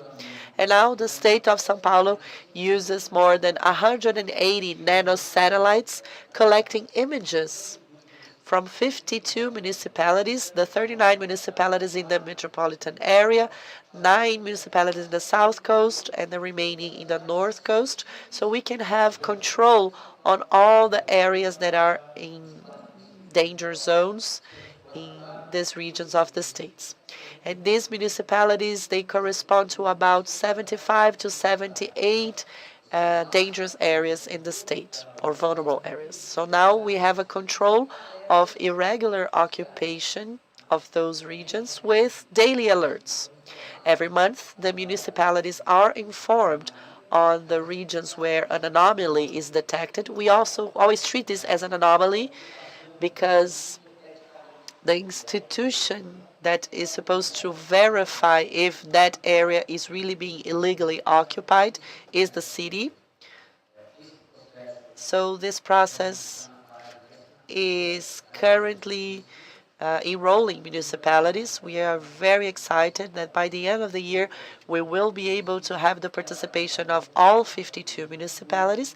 From that point on, we will have a much stricter control of the urban expansion. The idea is not to retract the size. That is much more connected to the urban planning rules that need to reverse the occupation of this area, so adaptation and transformation. But when we can at least contain the spreading of the city and the fragmentation that some cities are experienced with occupation happenings in dangerous areas, that is going to be essential for us. So those were the resources that the state needed to provide to all 645 municipalities. In another phase, we needed to look at the new urban agenda that we use on a daily basis with what we imagined was going to be done by the first 4 years of the Sub-Department of Urban Planning. And our focuses are risk areas close to the rivers and another area that when you're doing urban planning, you need to consider. by the state in relationship with municipalities. It's important to remember that in the state of São Paulo, we have 9 metropolitan areas. We have São Paulo, in the Baixada, Campinas, the Jundiaí metropolitan area, Sorocaba metropolitan area, in the North Coast, Valley, and Ribeirão Preto, Rio Preto, and the urban agglomeration of Franca. So from this institutional design, because again, these regions have a specific legislation, and they represent approximately 85% of the population of the state and more than 92% of our GDP. So the state of São Paulo exists in these metropolitan areas, but in the same areas is where you find the highest level of inequality. So we have potential, but we also have the use of that potential in something that doesn't generate development. So what is the big opportunity when we overlap all those elements to the territories that we are thinking about here? This knowledge environment that might seem distant from the reality of the cities. Campuses or campi were many times introduced to cities as a region that would not operate on under those same grounds. I studied in the São Carlos campus, and the campus had a life of its own. You had to leave the city to actually enter the campus. Our campus, or as we call it here in Brazil, our university city, had its own transportation system. The buses inside the university would only take passengers to the gates, and then you have to take a second bus from the city to go to your house. In the campus, we had housing, we had our own restaurants, so we had a dynamic that could not serve the city. And the opposite many times was also true. Many times we had a mayor for the campus and a mayor for the city. Many times in opposition.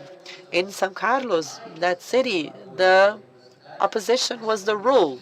The more conservative the mayor of the city was, the more liberal the mayor of the campus was. And the opposite was also true. And that was how life was, at least in the 1990s, when I was in the Federal University of São Carlos. I was majoring in sociology, so of course that was a very pressing matter for us. And students didn't see themselves. It was a logic that the campus had to be really spread, because students and professors, they shouldn't live together. The best option was them not to see each other. And we have the atoms that do not touch, they do not generate any stress. So the logic here is former fields that were handed to the city and city that embraced the campus. And I always bring back the São Carlos idea. This spread of the city embraced the road that connects São Carlos to Ribeirão Preto, started to have many plots that absorb many of the professors and researchers from the university. They didn't go live in the city. They went to the field in new urban centers to require from the city, most of the time, a funding capacity that they didn't have.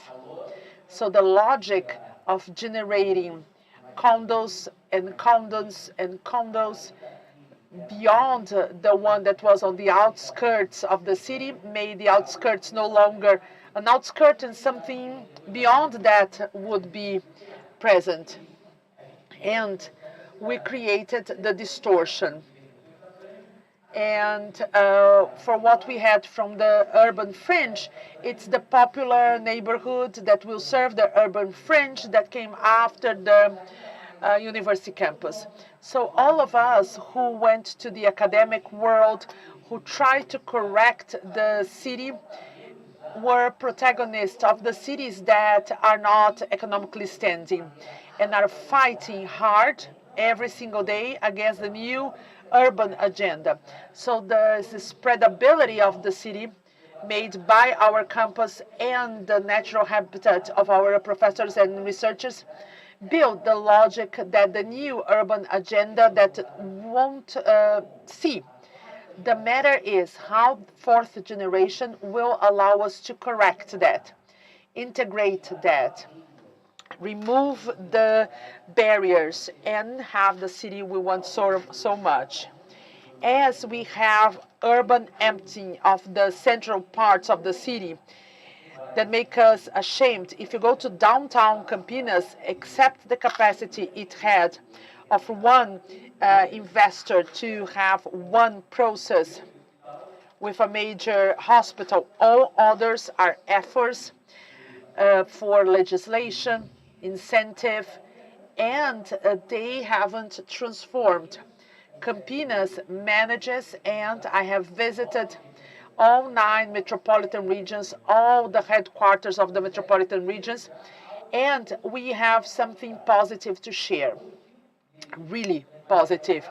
When we go to Sorocaba, we see the railroad patio with 1 million square meters between federal areas and 2 private areas in the city center, totally empty, totally empty.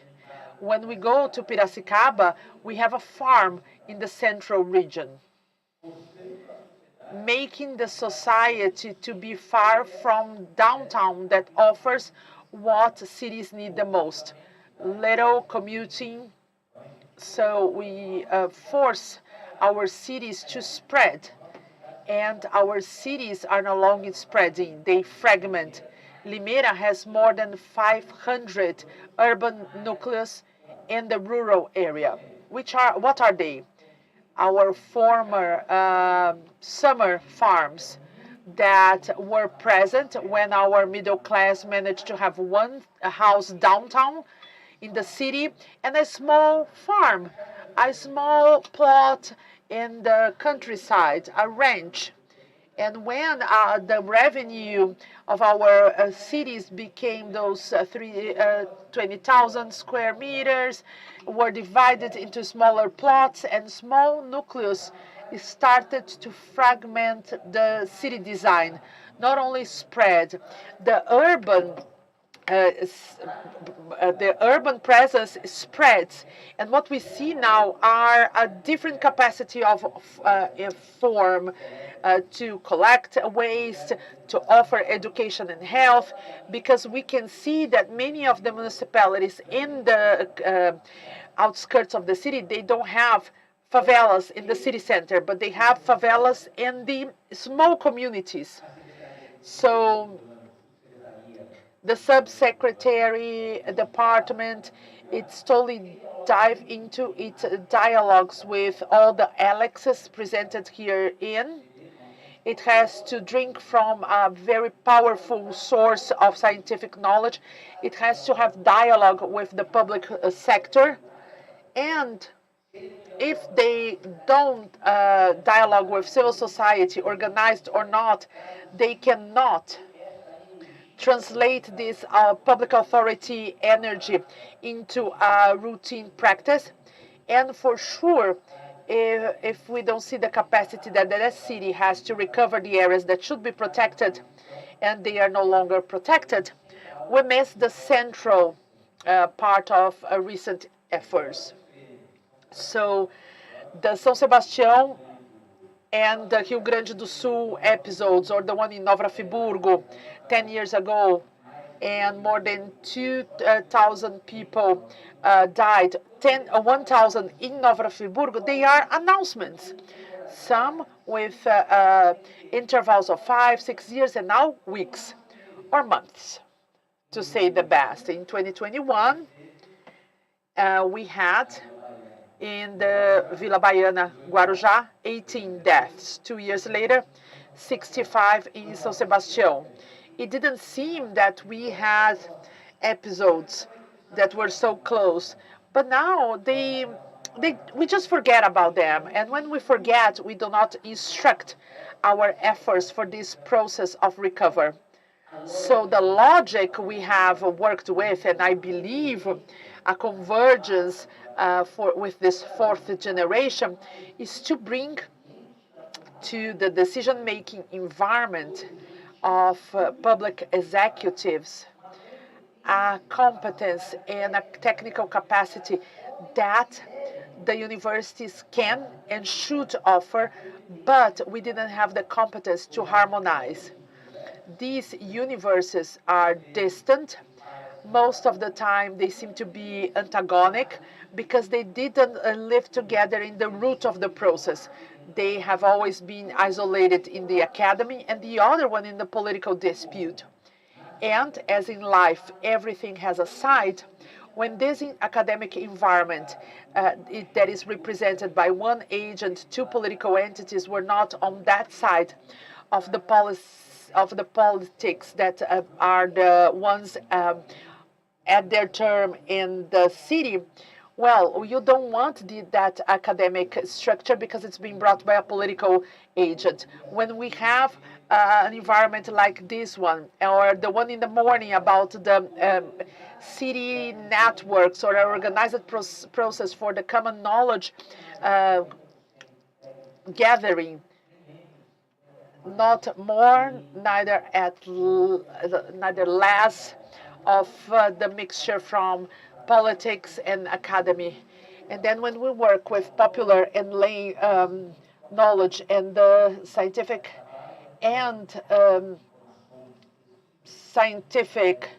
knowledge, we will be able to have a protagonism in the production of stable environments, safe environments, resilient and fair and equity production environment. The entire process, if it only offers stability and security and do not capture the low-income population that has always been at the margin, will have resilient centers, safe cities, just for part of the population, as our logic has always been. I believe the fourth generation of our knowledge districts will have a huge value because they will insist, if it is among our 10 metropolitan regions, and in all of them we have university campus that are quite relevant. All of them, Campinas, Santos, São José dos Campos, when we look at Sorocaba, Piracicaba, Ribeirão, Rio Preto, all of them, we have a central element. And what do we have there? The knowledge centers and the knowledge districts that can make that turn. I was invited by the network. I want to be part of the network as a state element, as the subsecretary of urban development. So we will be there. Thank you very much.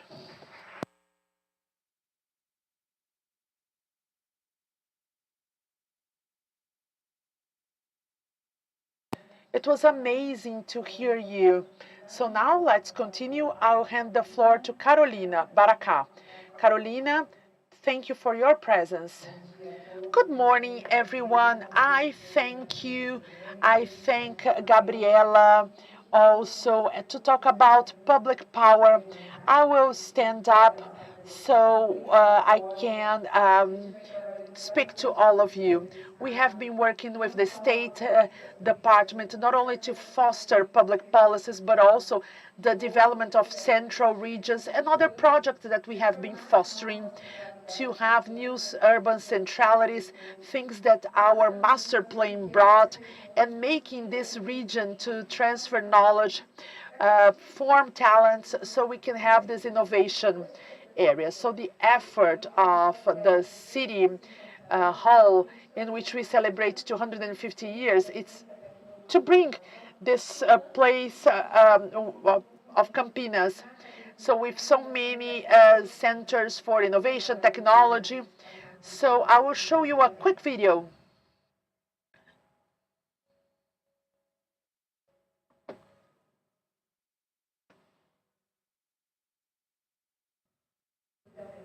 If you can rise up the volume.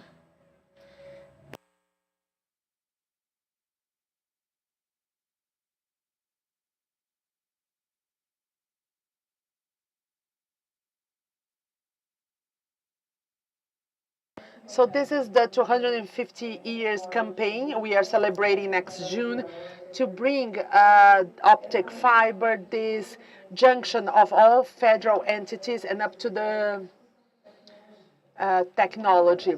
So many actions we have been doing to remove the red tapes, implementing technology so people will believe that the city is technological in relation to information access. And we have fostered access to the platform that Campinas Palma na Mão.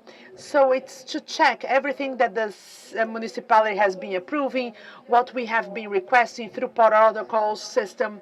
We download that and we have all the services. Inside our department, we have made all analysis documents digital with impacts, plots, everything. So the population will feel that all processes are being done digitally. We have the finance department also showing the debts of real estate, where you can check online, and many other departments have worked with informatization, bringing telemedicine available in 68 health centers with more than 32,000 services online. And that avoids the commuting from citizens, avoid queues, so makes the population spending less time there. And we have this emergency button. It's access inside public transportation available so that a woman who is harassed inside the bus or is attacked, she can feel safer. The project, the Abrigo Amigo, you talk to someone who's in deck to give you support inside those bus stops. We were talking to Larissa. She's the technology secretary from Osasco. We are implementing this digital transformation in the city so we can search for an intelligent city, a smart city. We also have Sinesp, CAD in relation to public security, checking the car plate. If there is any thing wrong with the car plate, the population can check that, and also integration of any case that may happen so we can have access in public security area. Monitoring mobility, we made available more than 500 cameras that monitor and all the constructions inside Campinas in relation to the neighborhood impact study, if they want to mitigate the impact from the moment they established their cameras in their buildings, commercial or residential building, and they integrate to our system that allows us to make the population feel safer, and also agility when serving with the city guards. I invite you, I was talking before when I went to Sincamp. It's a huge room with many monitors, 650 cameras, and that makes us to have a more effective service. And we also have digital parkimeters, and we also have a dashboard with all the traffic lights and all the buses. So this is all an effort that the administration has been doing so we can create an ecosystem of innovation with major companies that we have in our technological districts, and that make us in the development policy of science, technology, and innovation, the role of the department, not only of urbanism, but also planning, of which I held office for 3 years, is an effort for us to foster those innovation districts. And today we have 4 districts and 1 that is under development, that is in the city government, and our secretary will talk in the afternoon. So we have the CT Unicamp Park, 35 companies, almost 600 job spots, 13 agreements of R&D with Unicamp. We have the Polis, and we also have the Technopark and the Renato Aires City. But the master plan brought a plan to transform that.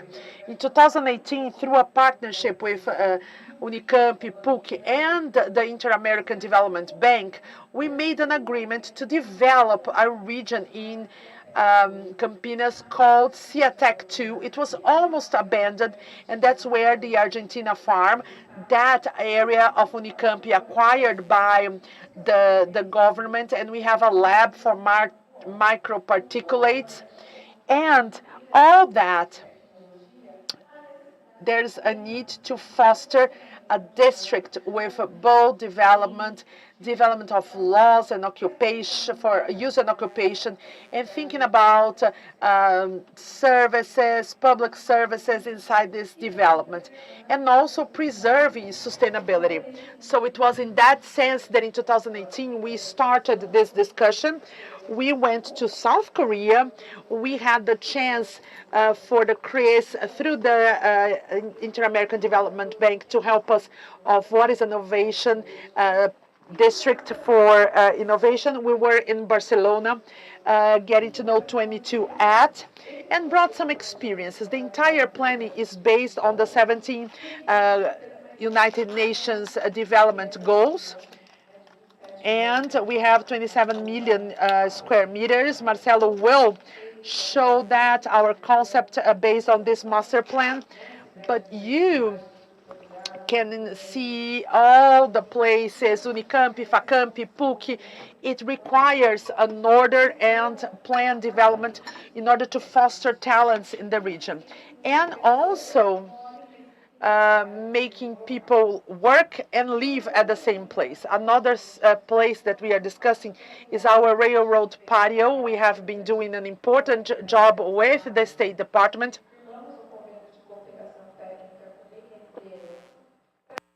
We have a technical partnership to study the 25 mapped areas, not only those heritage sites, but also private areas that have a potential for development and the use of social housing. This is the clock patio. It was refurbished, renewed through impact neighborhood analysis from a private initiative that spent 6.5 million reais to recover this building. So it's an effort to work with the requalification plan of the central area. And in this plan of bringing back the vegetation so people can go back downtown, they can live downtown. Not only those that are there, they have to stay, but we cannot send them away. And that's why we bring a framework of legislations, not only urbanistic, but with tax incentives and in a project to occupy the railroad patio. And this is worked with different departments inside this central requalification program. And for that, the planning department and the urbanism department with the financial department, we define this four-sided space, the one in green, and polygonal that is more restricted. And we want the requalification to recover the buildings to foster creative economy with different companies being being the ones with tax incentive, and in a program that aims at requalifying all these free spaces, public spaces that are not being requalified. So the guidelines that guide this recovery of a railroad place, besides all the things it incorporates both sides, because our roads broke our territory. As it was mentioned, the fragmentation of territory makes the city to have a high cost, in fact, and one of the assumptions of the master plan is to have a compact city, dense city. We can potentialize the central region, and those physical barriers make the integrations and the dynamics not to occur. So sometimes we lack, we need, in fact, high cash from the government, but not in the city fringe, the urban fringe, but in the more central parts. So we want to integrate these regions, and trade spaces will be reseen, and there will be a requalification of the entire system, and mobility will be included. Our ticketing on the 29th, our governor will come to the city, so we'll have this milestone in relation to intercity train and a metropolitan train. So in relation to urban incentives, I'm not going to go through all items, but this is available to everyone, and there is a score. And it goes from exemption of taxes up to 15 years. We don't have this share for civil construction, this reduction of the tax that is paid over service. I'm going to explain to our visitors, international visitors who are here in our meeting, every commercial activity here in Brazil, they pay taxes. So we reduce from 12 to 5%, and also exemption of the tax when you buy and sell properties. And that's the exemption we are offering. And we have this very bold law. And to summarize, we have 4 vertical venues being rebuilt, 2 at Largo do Rosário and 2 in front of the road station, the railroad station. I invite you all to visit the central part of the city so we can live this experience. And then we created a commission that is to requalify the patio, not only the central part, but to bring in some different purpose. And then we have the hub of innovation and technology, fostering not only for leisure, culture, entertainment, sports purpose, but creating the entire abandoned area that is being underused. Today it's a parking lot. Let me show you. We have Indec that is here. So you can see here is the railroad station. Here is what culture uses. It's our railroad. It's a cultural space. But in the future, it's going to be the ticketing station. The metropolitan train goes through those railways, and it cuts here. The popular market is in this region. The clock building is here. It's brand new. And all the cars that are here, we removed them from this space. And here we have the project of the urban park that we are developing inside the urban requalification of the railroad patio. So the old railroad received 7.5 million in investment to recover the roofs, the electric installations, the water pipes, and currently it is an event venue. And after this event called Decor, we have a second event. I have to talk a little bit about the technology innovation event that's going to take place there. So it is a place that has been renovated, refurbished. It is a venue for events, and that is bringing people back to the city center for leisure. But that is not enough. So we started to develop an urban plan. We hired Alexandre Furcolini, a renowned architect, that looked for references coming from old railroads. Because again, most train lines would go through the city. And he brought this concept of using the railroads throughout the project, integrating all these different heritage buildings using a landscape that invites us to enter the park. We are at the executive project stage. Just to give you an idea, the whole project that was developed with the landscape design that makes reference to the coffee plantations in the area. Half of the park is focusing on native plants, and the other half focus on the plants that are more related to the coffee industrialization. So he's bringing that back with a focus on culture, because again, this is a very important heritage site for the city. The project is at its executive phase. We're working together with the Public Service Department for the different bids that will take place. And then we have children through a project called PIC, which is a ship workshop. So we are using the park as an education environment. So we are creating spaces for contemplation and for children to meet. So with the children using this green area, you can create more quality of life in an area or in the center of the city where there is a lack of green areas and an urban park.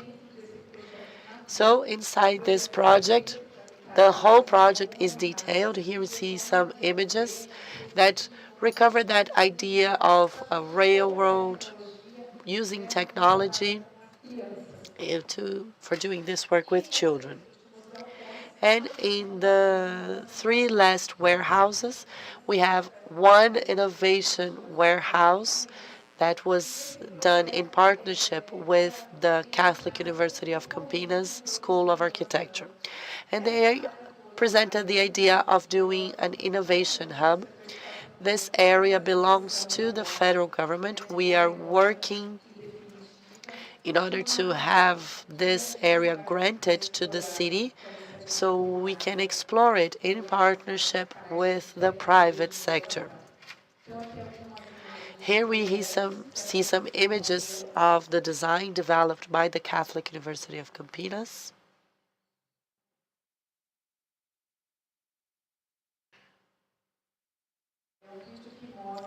In the video, we see some nature-based solutions and the landscape design, the integration of the heritage building with the surrounding urban area, a focus on mobility and accessibility as well,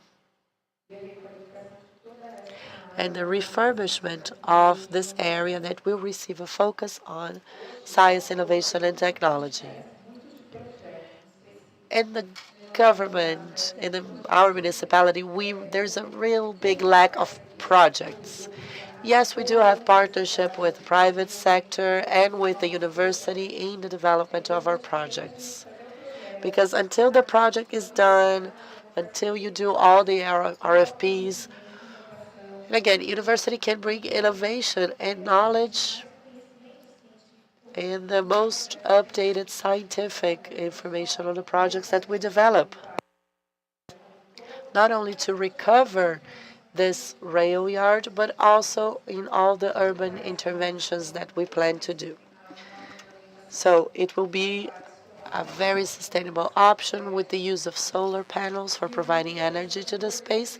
And one important integration that we requested was to integrate this area with the metropolitan train system, so we can have all those areas connected in this big project. I just wasn't able to add some music, so I apologize for that. But it is a very nice project. In this project right now, we are at the CONDEPAC, which is the Heritage Site Council of the city. We have presented a project to them. Now we are receiving their input. The school project has already been approved by the council, and the landscape project is currently being adapted. But it is approved because we cannot issue an RFP for any project without the approval for the council. So they have provided us with a lot of comments and inputs. And here we see some images from the internal area and the connection between the new building and the heritage site building. So we can create areas for interactions And that will be excellent, because when we do an impact studies and when developers come to present their project, we can expand this idea. We did this for 16 schools. So one major developer came to Campinas. We used that contract. We did the project of the 16 schools. 2 are already done, and we are concluding the construction of the other schools because we have a deficit of school positions. So 5,000 students are in need of a school. So within this project to refurbish the rail yard, this is again a space for events. Currently we have an event called Decor now, and the second event will be a week of science and technology, and I would like to invite the city of Osasco, CEUCI, everyone from Unicampo to join us. We are developing an event called Campinas Innovation Week, which is an opportunity for networking and for all tech companies in the region to meet.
So the idea is to make the city center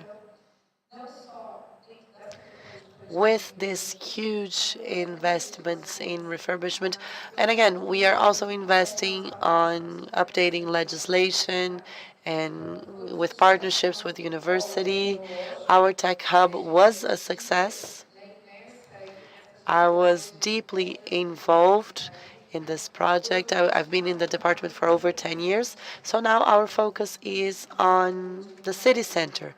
The PIDS that will be presented is already being discussed to become a legislation. And now our biggest challenge, or next big challenge, is to bring people back to the city center so they can live there and at the same time provide them with health services and other necessary services. And every department in the cities is involved in this. We have different projects to help contribute, make the city center a nice place to live again.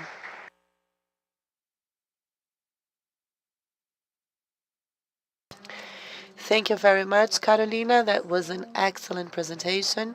And now I would like to invite Thalita Rebouças. She will be presenting the experience from the city of Osasco.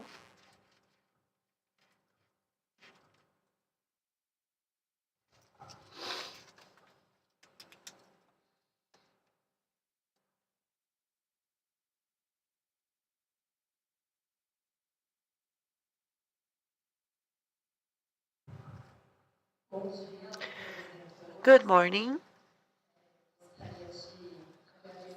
I would like to thank the organizers for the invitation. It is always a pleasure to have this opportunity. And again, it is an honor to learn from all the different initiatives and to share the initiatives from the city of Osasco. Osasco is a very surprising city. At the same time, it carries the tradition of being the national capital of hot dogs, but it is also a city. We are the national capital of hot dogs, because the city has the second busiest commercial street in Latin America. It's called Antonio Agu. It falls second to another street in São Paulo called 25 de Março. And in that street, there are a lot of hot dog stands. So it became a tradition in the city. But at the same time, the city is becoming one of the Brazilian capitals of technology and innovation. We have the second largest GDP in the state of São Paulo. We have the seventh biggest GDP in the country. I forgot to change the slides. The city hosts 25% of Brazilian unicorns. These are technology startups that have a revenue above $1 billion a year. And with that, Osasco changed, and its economic vocation changed. We are a new municipality. We were emancipated 62 years ago. We're mostly an industrial city, but now we are becoming a city with major tech companies, a city with a lot of logistics hubs as well. We have Mercado Livre there. We have 99, DHL, iFood, recently Uber, because of the federal investigation being conducted with startups. They came back to the city, to the state of São Paulo, to Osasco. So little by little, we started to see this wave of tech companies moving to the city, which of course made us change our DNA. So what happened? During the pandemic, we started to see records in tax collection, which was very positive for us, especially for the online business world. So we started to transform all that new revenue in public policies. Unfortunately, other municipalities had the opposite effect, but what happened in Osasco was different. We were opening more jobs, we were increasing the revenue coming from the tax collected in the city. But of course, all this economic growth made us stop and think, are we really transforming this economic growth in development, and are we fostering social justice, creating the public policies that could ensure the quality of life of our citizens? And in the face of these challenges, and also because of a study done by Brascon, I don't know if you heard of it, and the study told us that in 2025, we will have 523 new job openings in technology. So there will be a shortage of 523,000 professionals in Brazil. And Osasco, since now we have this new characteristic of being a very tech city, we will require a lot of developers, a lot of people to work in IT and information security, among other areas. So, considering this journey, 12 months ago, we started to develop a plan, a smart city plan. We have identified that this strategic plan to create a more humane, sustainable, and a smarter city would be the way to go. A city that could combine technology, the different innovation waves, so we could use that information to develop a plan to see if we needed to correct anything or strengthen the initiatives that were already in place. Next to that, the planning department started to update our master plan. So this joint effort of creating two parallel plans was extremely important because it gave us a very broad diagnosis of the city. We started to identify the feeling coming from every citizen, from every university, and from every economic segment that belongs into our city.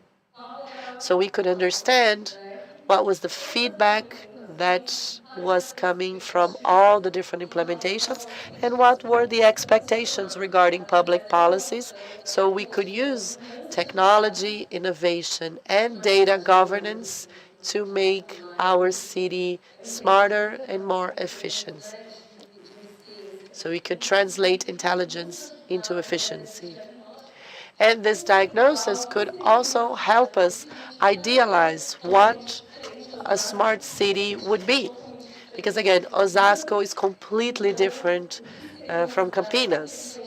So a smart city in Osasco is something completely different than what a smart city is in Campinas. Just as a side comment, Osasco has 64 square kilometers. So we're highly dense. And the challenges for that reason are completely different. I was coming to the university and I was really admiring the city. Oh, if we could have all this space available, this big campus, it would be incredible. Because in this journey of developing our smart city plan, we wrote a manifesto. After receiving the diagnosis, we wrote a manifesto stating exactly where we want to get, which is normal when you're doing strategic planning. And we have 19 areas that identified the need of strengthening the projects to ensure that we can actually move from point A to point B, so from the diagnosis to where we want to get with monitoring. So, on the top of all that, we identified the Innovation Technology Department is the executive is inside the technology and economic development. The other department for economic development with us established some projects inside our competence areas to work with this project that we have identified. And specific projects for us to work with, major challenges and facing the ones that were identified in the plan, it would be us running with the strengthening and construction of hubs for technological development and the technological park, our dreamed technological park, and use schools as part of this construction. What is the major problem of Osasco that I admired all the space you have here in Campinas? As we are a highly dense city, we cannot comply with basic requirements in order to become a technological park. We don't have 200,000 square meters to create an innovation center. But each city has its own characteristics, and we have to use what we have.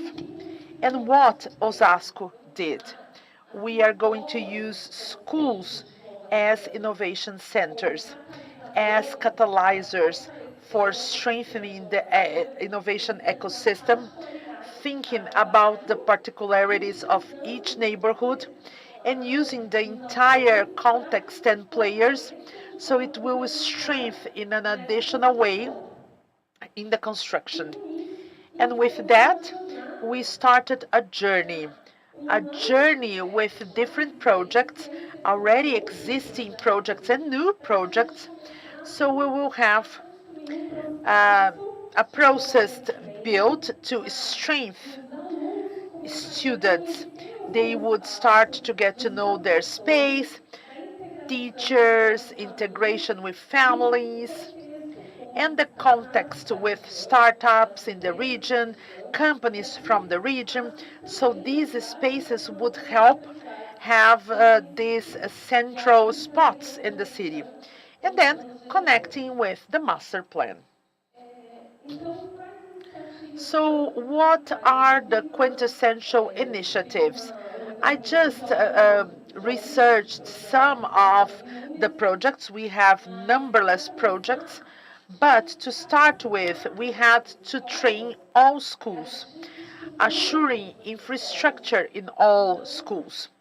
So we assured Wi-Fi connection in all of them.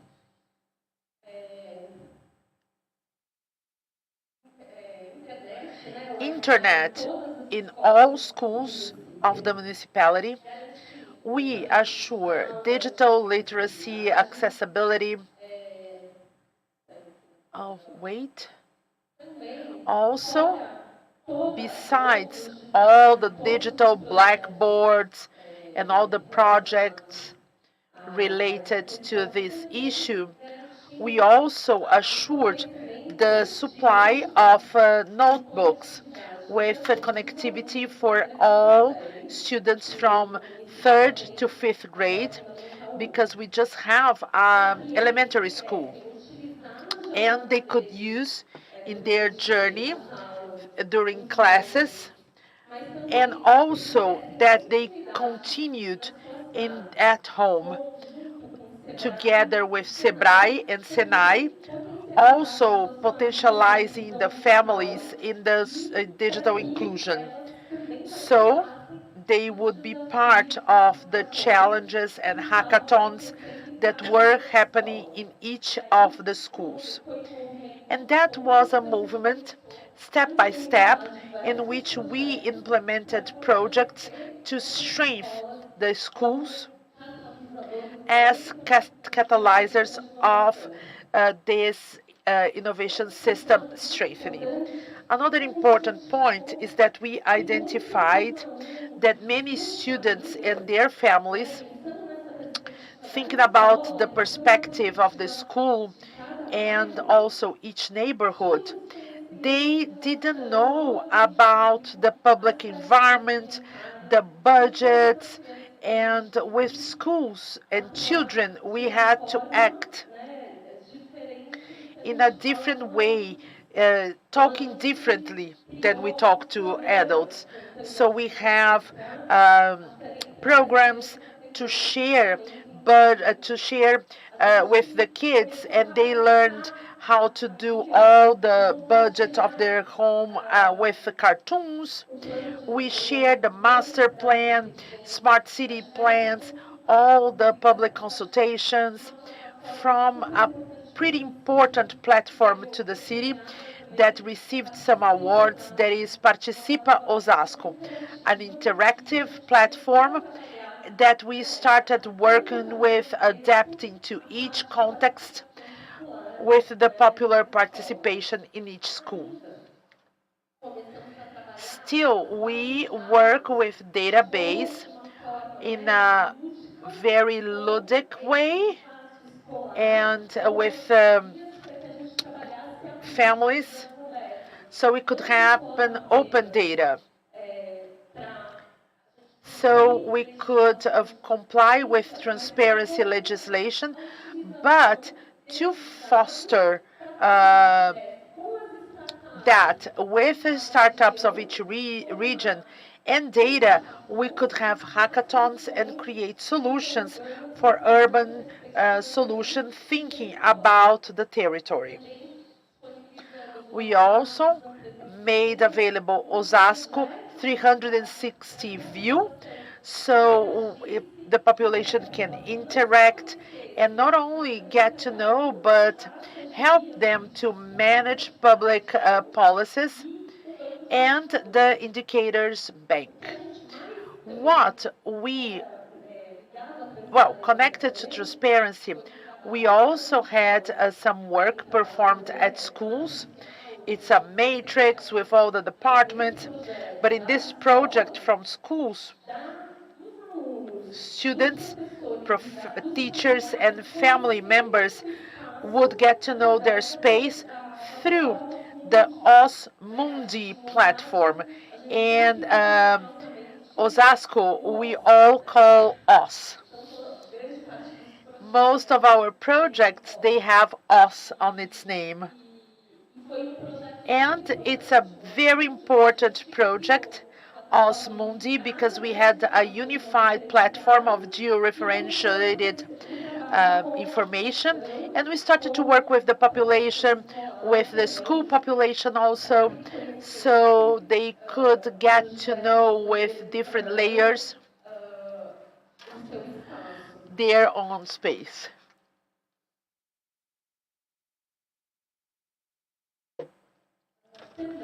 Besides that, we started to create a platform, an integrated platform. We were talking about that before we started the panel, about the municipalities and our reality, not only here but in Brazil, for the actions divided by departments. So urbanism has its own platform. Education, a different platform. Health, another one. Urban management, another one.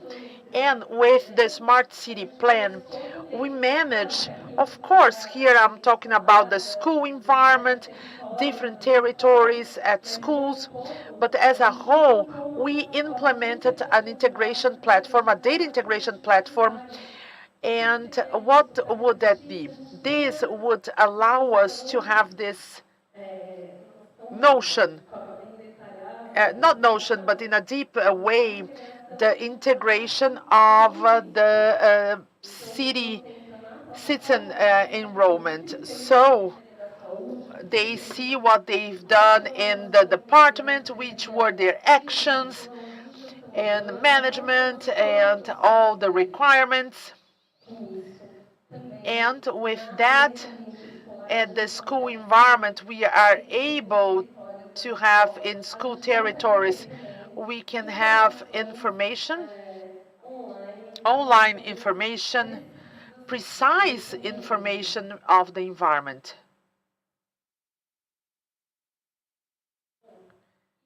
And last but not least, with all the investment from different resources and platforms, we identified that all our movement to strengthen the ecosystem, the innovation ecosystem, thinking in a different perspective, that it's not just as a park, but in a perspective of strengthening the school environment, gathering startups, families, managers, also including professionals from IT. We use schools in the hours that they are not having classes for other courses, and we received an award for that. And we saw that we needed more engagement. The Innovation and Technology Department is leading this process, but there's still lack of engagement for public managers. And that's something that has to be essential with all the departments. The projects need some collision so it will work. So we created a law to have this policy perennity, and it's digital transformation ambassadors. They are working, and they will be named on November 24th, red carpet. There will be like a celebration, so we can empower all of them in this process of digital transformation, something that is our part of the project. And with that, we feel that it will assure the engagement of all departments. They also gain an addition. There will be an addition salary, an addition in the salary. Of course, we have this public administration principle that everybody should work, but we will be able to have a better performance in the program. And then we also created the digital meter and in our area. And this digital meter will measure projects, the performance of all of them in schools and in every department to check what is the performance. And with that, we are able to create the transformation stamp, innovation and digital transformation seal, that will be awarded and acknowledged according to the digital meter numbers. Last but not least, we created the Digital Transformation Forum. We have a transformation hub. It's in the Department of Technology. I haven't brought videos and pictures, but we share that. And we created a podcast. And now we have as a law, but it's an initiative for us to discuss the initiatives of innovation and digital transformation in the territory as well as in the central part. We are in the municipality. We are in downtown where we have most public services present. But so we can foster discussions about the challenges. We also created the Innovation Week, just like Campinas. You created this year, right? So we can have a national event with companies. We usually do that every year, an event that is called Oz Valley Summit. And we have help from different startups. And together we are able to discuss important topics. And now it's a more national event with the Innovation Week. And to finish, we created a movement. Here's just a snapshot of how we are looking at the strengthening of the ecosystem, the innovation ecosystem in the territory, using schools as catalyzers. But we also have different initiatives. We have the creation of a technological pole, a technological center, and I would call like that because it's not enabled. It doesn't follow the law, state and federal law, because we are not able due to lack of space. But we have created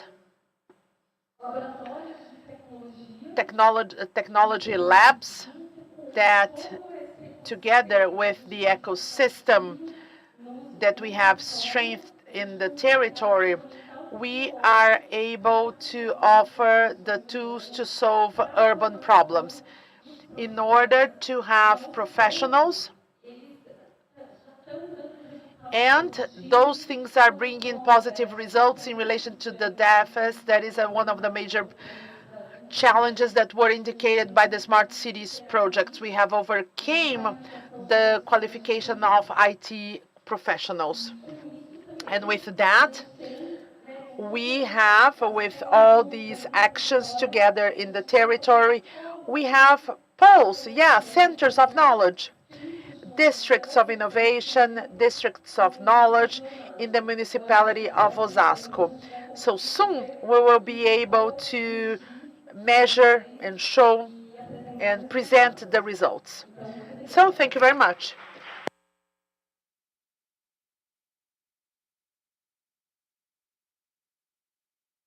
Thank you, Talita. Amazing your presentation.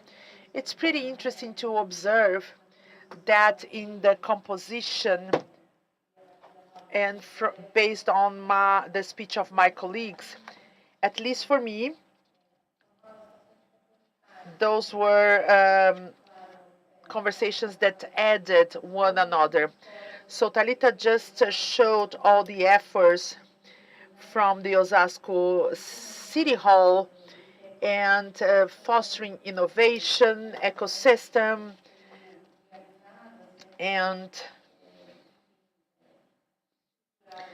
all that structured based on the construction with companies and technological base. Well, you also show all the efforts that the City Hall has been doing to incorporate innovation in public service, engagement, transparency, as Carolina presents how the Campinas City Hall is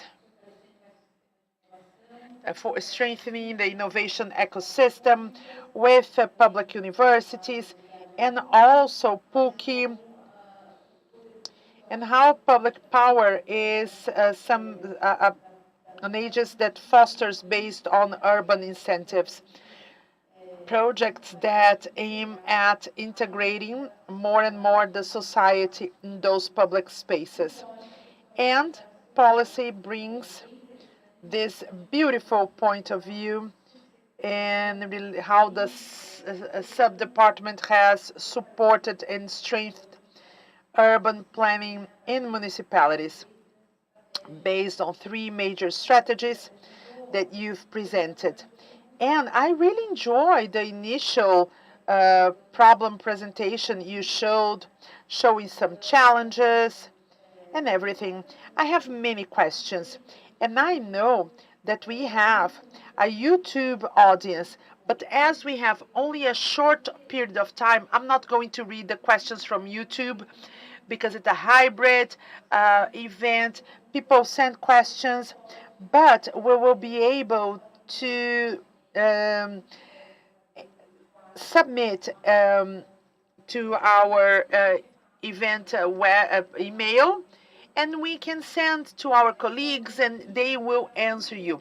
I have time for one single question. I have many, in fact I have 3, but I will open the floor to one question. I know it's terrible, you come from far away, but at the same time I wouldn't like to empty the audience. 2.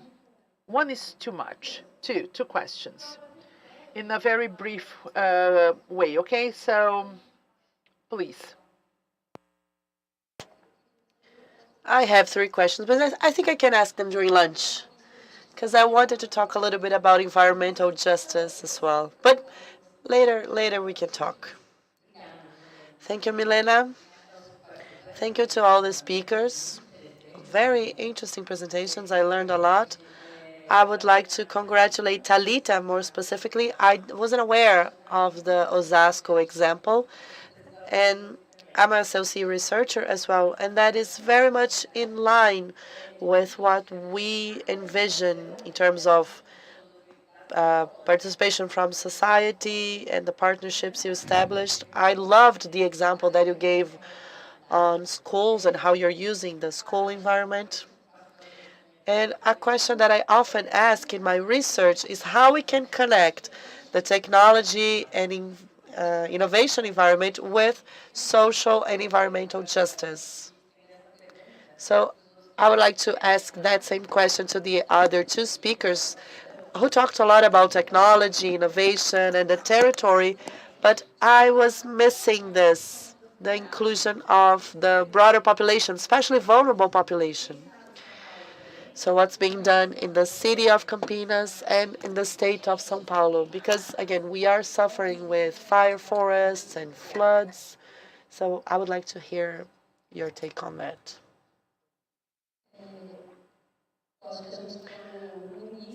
Well, we are at the beginning of this work, of creating this policy and partnership with schools.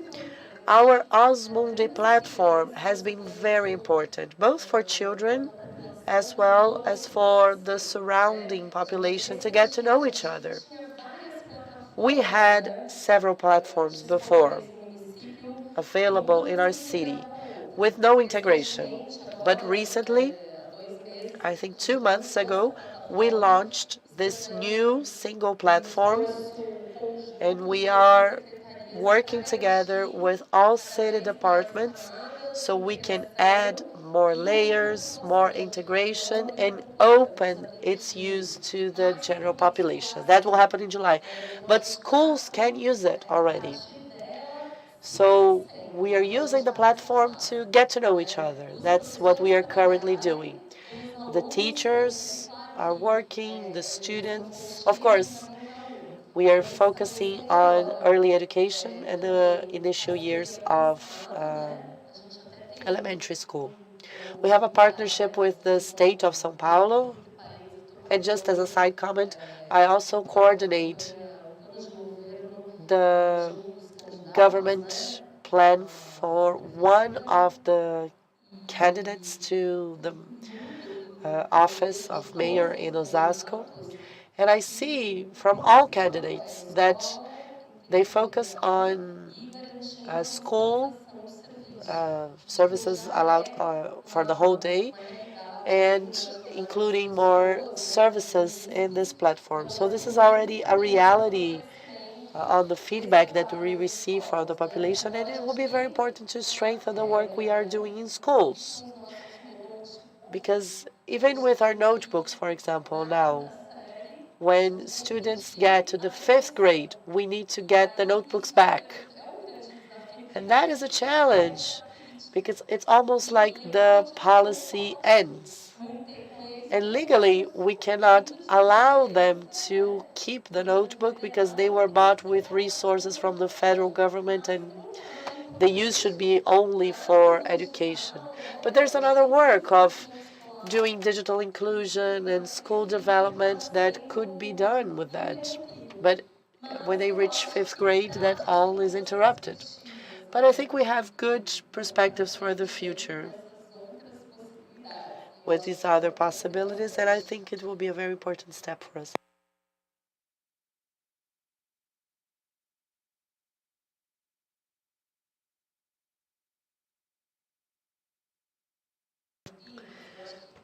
On the city of Campinas, we had a big challenge. Not only the municipality, but all cities actually after the pandemic. We needed to provide technology and information to more vulnerable population. Because once we realized that everyone would be at home and we would need to provide remote education to all people, we realized that we needed to change something.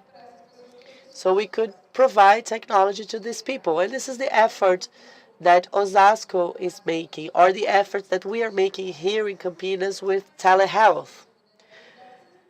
But sometimes people don't even have access to internet.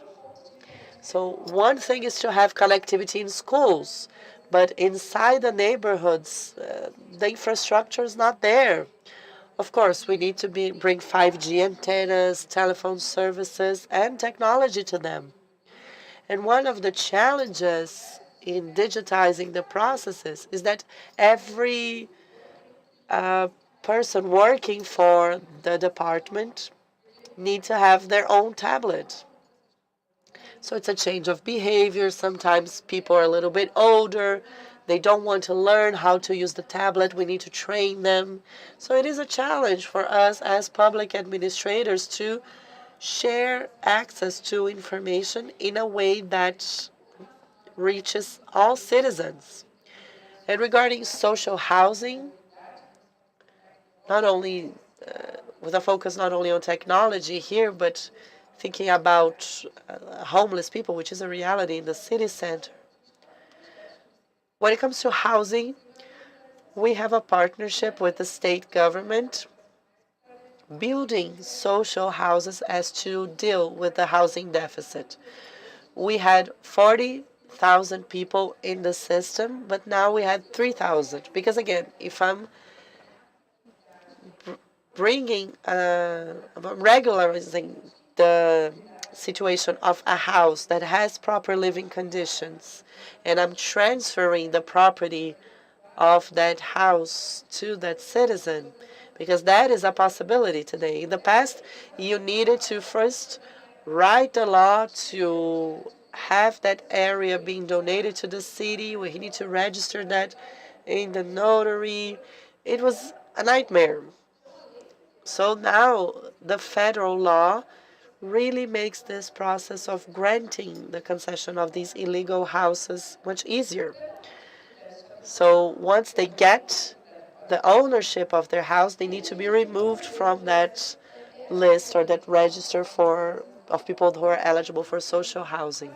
And we're also building new houses to people can be included in the territory, and we can have land fulfilling its social role.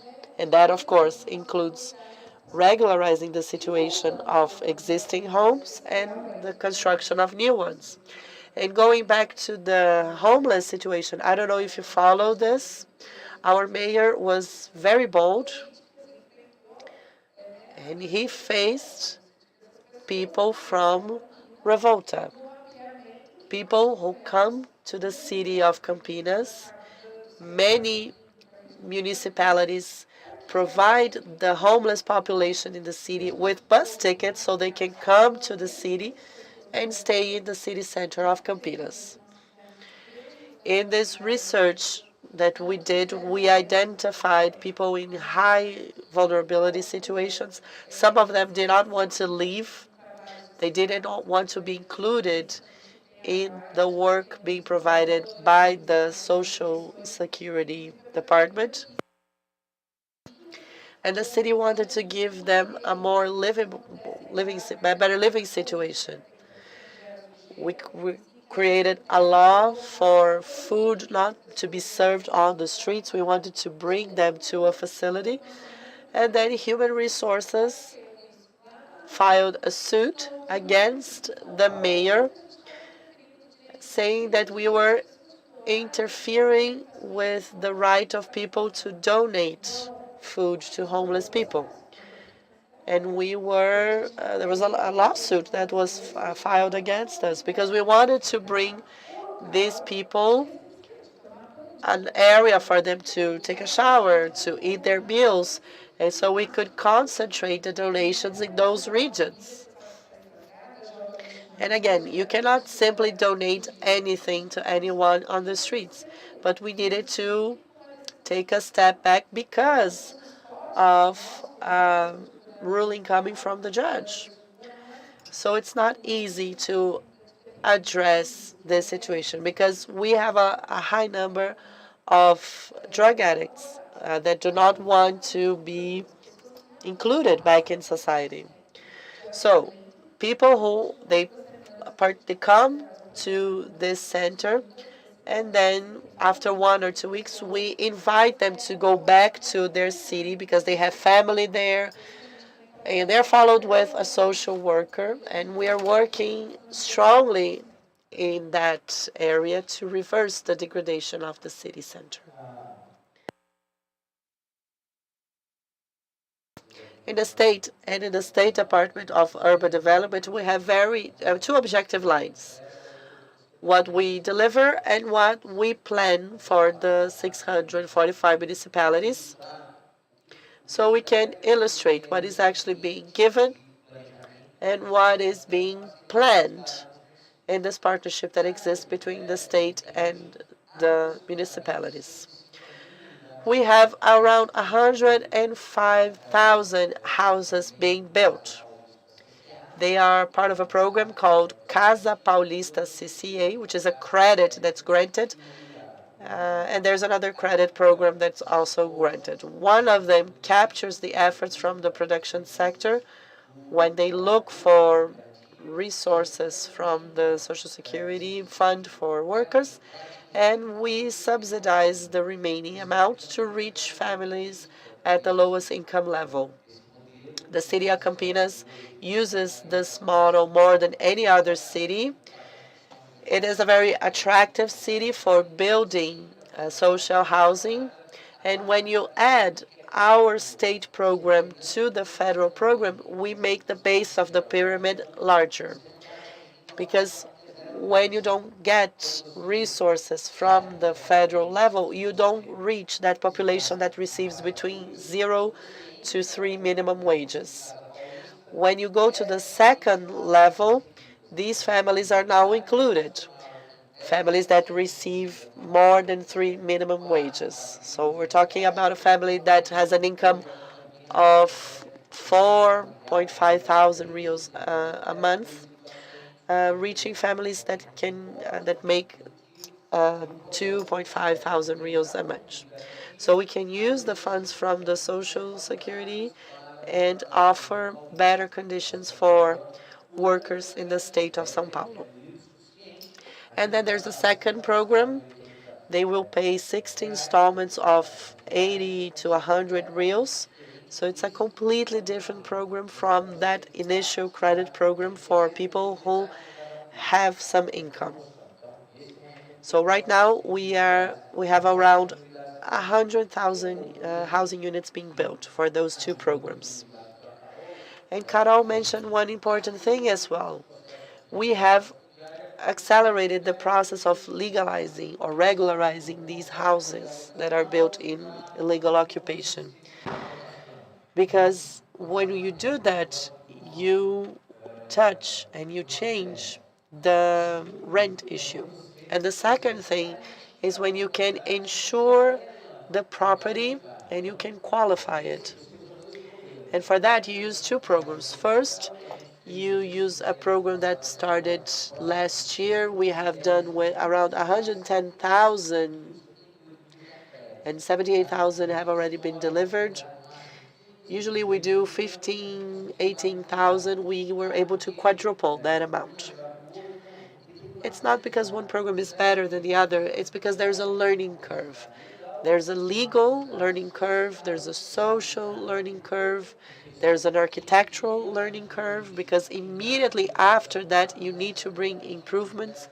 It's not about just granting property once the living conditions might not be adequate, so you need to combine that with other public policies.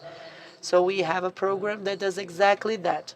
Once you recognize that that group requires an investment to make improvements in the house, it's not enough just to grant property if that is not going to give family dignified housing. On the other end, we have public-private partnership programs, how you can bring the private partnerships so we can anticipate those investments. The state of São Paulo launched a public-private partnership for housing in the city center of São Paulo with 6,000 units. Today, we have two other calls, one for 6,000 units in the north coast of São Paulo and 6,000 more in the south coast. And we have 50,000 units for the whole metropolitan area. 25,000 units will be in dangerous areas, and the remaining 25 areas to the river sides.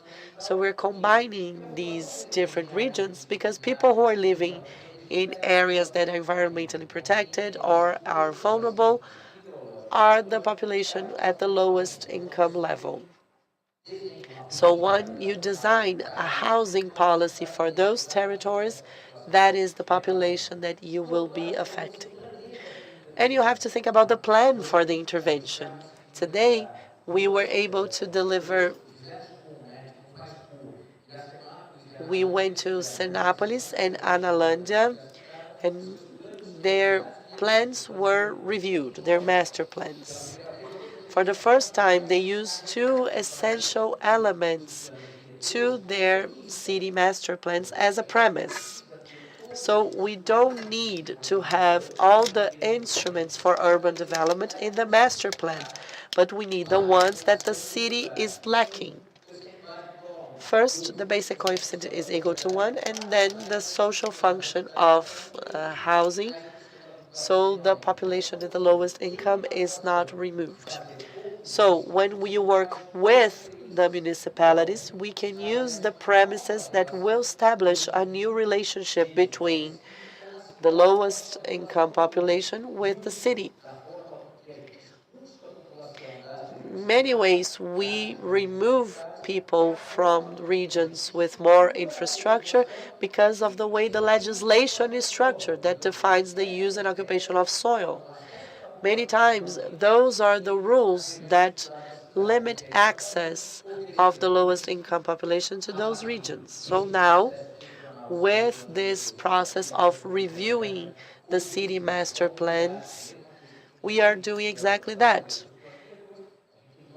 We have around 80 cities that will need to develop a new master plan. They are already doing that in this new logic. They don't need all the instruments in place, but there are 2 or 3 that need to be included to generate equality. For us, it is very clear that if you do not structure urban regulation, any additional public policy will be useless. Because when you end a process that had a specific number of families to be attended, if your municipality don't have rules in place to maintain that process, that family that was benefited will be pushed to the margin again.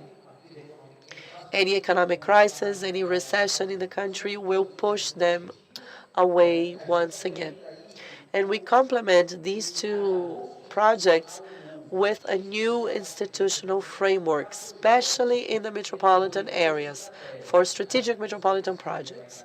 I know Silvia will talk about this in the afternoon, but the experience from the Jundiaí metropolitan area is very successful, because for the first time we have a technical office for metropolitan projects based on the offers coming from the city and the state.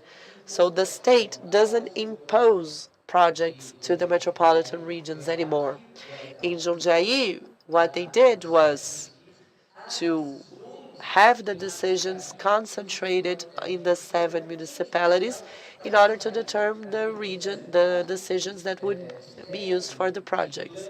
So we could step away from those remote projects that include the desires from 20 municipalities and start having strategic plans that affect the lives of people in the city. Because if we don't do that, the project is not perceived by the population and lacks importance in their life. So the effort that's being done in Jundiaí is to move away from an integrated urban development plan to 1, 2, or 3 strategic projects that, when are implemented, are perceived by the population as an environment where there's no division between municipalities, and without a joint effort, a poor family in one city will be the poor family from the second city in the future, and no public policy will ever be able to change that. So we need to, of course, deliver these housing units, but we also need for a plan and a strong action in urban regulation, so everything that still hasn't been made can be included in an organization that will mitigate the mistakes that were done so far. So we work on legislation and work on routines. So public policies and programs walking hand in hand so we can have results in the short, medium, and long terms. Thank you. Unfortunately, there's no time for further questions. We finish now, and we'll be back at 2:10 for our next roundtable. Thank you.